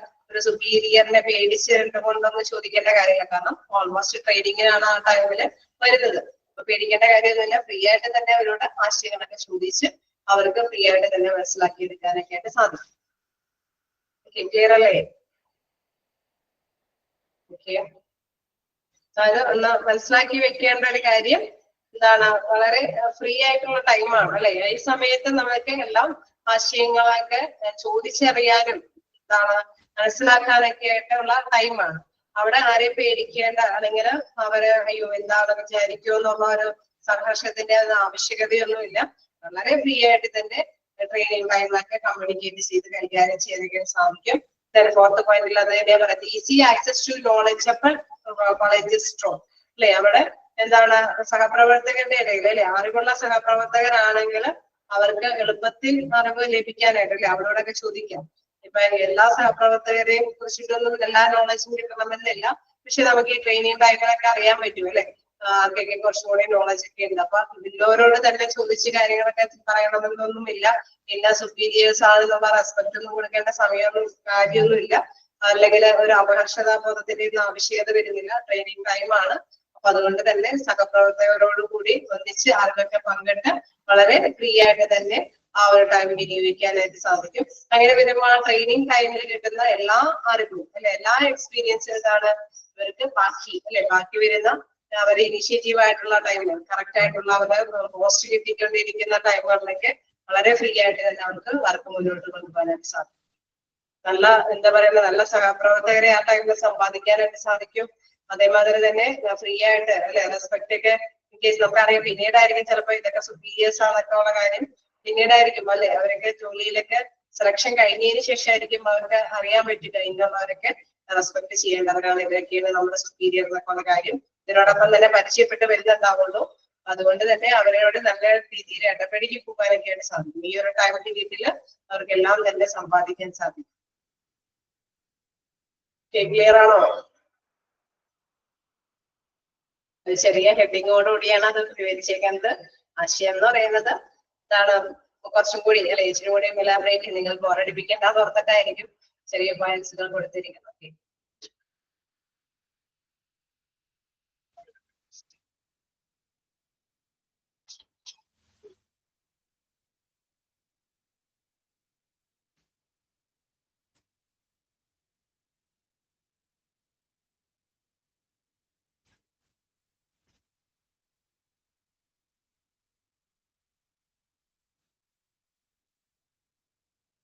വേണോ?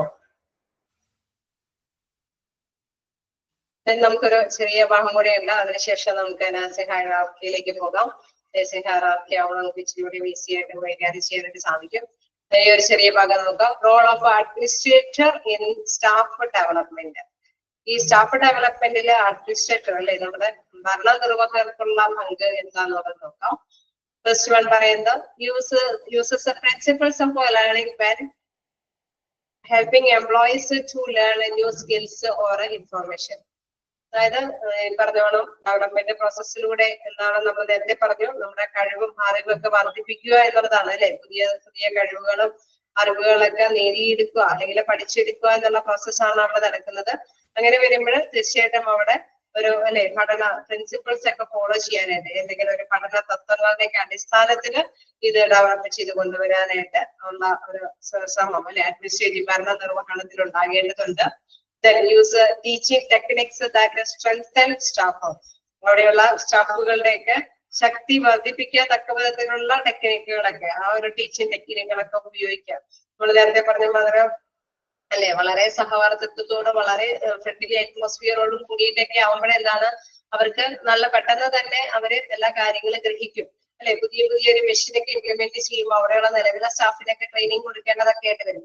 അപ്പൊ അവരെന്താണ് ആ ഒരു ട്രെയിനിങ് ടൈമിലൊക്കെ ഏതെങ്കിലുമൊക്കെ ടെക്നിക്ക് വഴിയൊക്കെ ആയിരിക്കും പുതിയ അല്ലെ ഇന്നോവേറ്റീവ് ആയിട്ടുള്ള ടെക്നിക്കൊക്കെ വഴിയായിട്ടായിരിക്കും അവർക്ക് ഈ ഒരു ട്രെയിനിങ് കാര്യങ്ങളൊക്കെ കൊടുക്കേണ്ടി വരുന്നത്. അപ്പൊ ആ ഒരു രീതിയൊക്കെ കൊണ്ടുവരാനായിട്ട് അഡ്മിനിസ്ട്രേറ്റീവ് ലെവലിലുള്ളവരെ ശ്രദ്ധിക്കേണ്ടതുണ്ട്. continuously assess learning needs of each unit. അപ്പൊ ഓരോ യൂണിറ്റിലും എന്തെങ്കിലും അല്ലെ പഠന മികവ് ആവശ്യമുണ്ടോ എന്ന് എപ്പോഴും വിലയിരുത്തേണ്ടതുണ്ട്. നമ്മളിപ്പോ ഒരു വലിയ സ്ഥാപനമാണെങ്കിൽ അല്ലെങ്കിൽ ഒരു വലിയ ഹോസ്പിറ്റലൊക്കെ ആണെങ്കിൽ നമുക്കറിയാം കാർഡിയോളജി, ന്യൂറോളജി അല്ലെങ്കിൽ എന്താണ് ക്ലറിക്കൽ സ്റ്റാഫുകൾ അല്ലെങ്കിൽ എന്താണ് ടെക്നിക്കൽ സ്റ്റാഫുകൾ അങ്ങനെ വിവിധ തരത്തിലുള്ള സ്റ്റാഫുകളുണ്ട് അല്ലെ, വിവിധ ഡിപ്പാർട്ട്മെന്റുകളുണ്ട്. ഏതെങ്കിലും ഭാഗത്തൊക്കെ ഇത്തരത്തിലുള്ള ട്രെയിനിങ് അവർക്കൊക്കെ പുതിയ ഈസി ആയിട്ട് വർക്ക് ചെയ്യാൻ പറ്റുന്ന മെഷീന് അല്ലെങ്കിൽ കമ്പ്യൂട്ടറൈസ്ഡ് കാര്യങ്ങളോട് കൂടിയ എന്തെങ്കിലും അവൈലബിലിറ്റി കൊടുക്കുകയാണെങ്കിൽ അത് നമുക്കറിയാം അതിനോടനുസരിച്ചിട്ട് അവർക്ക് ട്രെയിനിങ് വേണം അല്ലെ. അപ്പൊ തീർച്ചയായിട്ടും എന്താണ് കണ്ടിന്യൂസ് ആയിട്ട് ഓരോ യൂണിറ്റുകളെയും വിലയിരുത്തിയാലാണ് അവർക്ക് ഇതിന്റെയൊക്കെ ഈ സ്റ്റാഫ് ഇത്തരത്തിലുള്ള ഡെവലപ്മെന്റിന്റെ ആവശ്യകതയുണ്ടോ എന്നുള്ളത് മനസ്സിലാക്കാനായിട്ടുള്ള സാധിക്കുകയുള്ളൂ. അഡ്മിനിസ്ട്രേറ്റീവ് ഭാഗത്തു നിന്നൊക്കെ അങ്ങനെയുള്ള കാര്യങ്ങളൊക്കെ കൃത്യമായിട്ട് തന്നെ നിർവഹിച്ചു പോകേണ്ടതാണ്. Continuously assess learning needs of each unit. Then leads employees regarding knowledge and skill deficit. നമുക്കറിയാം ഈ പറഞ്ഞ മാതിരി പുതിയ പുതിയ കാര്യങ്ങളൊക്കെ ഇംപ്ലിമെന്റ് ചെയ്യുമ്പോൾ കൊടുക്കുന്ന ട്രെയിനിങ് പോലെ തന്നെ ഒരു പ്രധാനപ്പെട്ട കാര്യമാണ് എന്തിന്റെങ്കിലും ദൗർലഭ്യമുണ്ടോ ഇവിടെയുള്ള വർക്കേഴ്സിന്.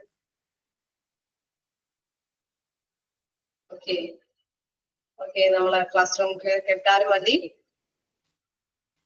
അപ്പൊ ഞാൻ അധികം എടുത്തൊന്നും പോകുന്നില്ല.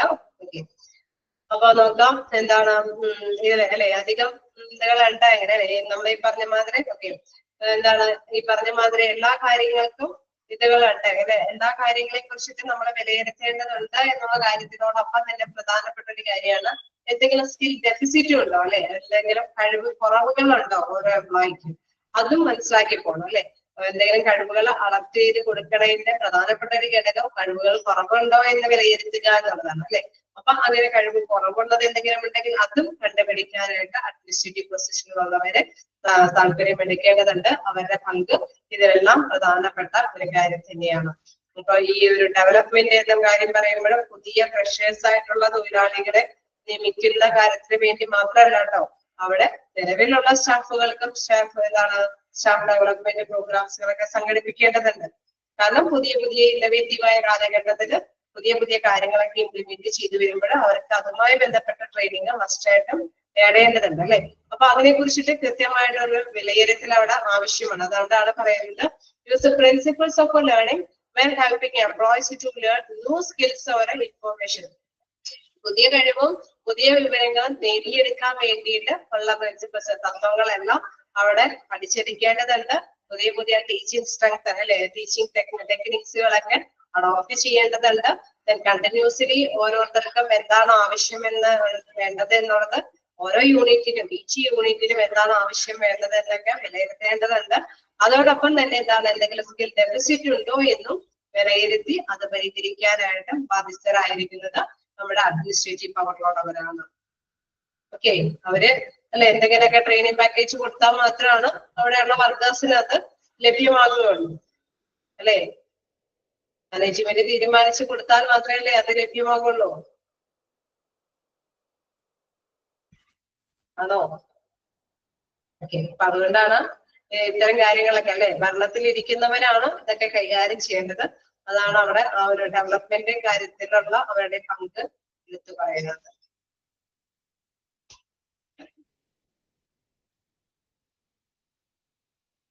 കേളോ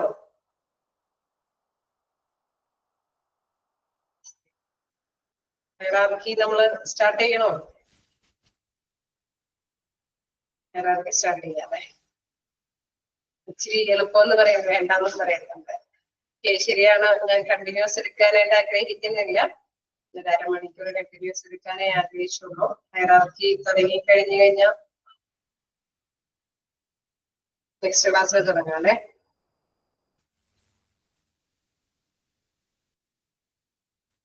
ഓക്കെ, ഒന്നിച്ച് എടുത്ത് ബോറടിപ്പിക്കുന്നില്ല. ഹൈറാർക്കി നമുക്ക് നെക്സ്റ്റ് ക്ലാസ് എടുക്കാം. അത് വലിയ ബുദ്ധിമുട്ടില്ലാത്തൊരു ഭാഗമാണ്. Thank you, ma'am. Thank you. Thank you, ma'am. Thank you, ma'am.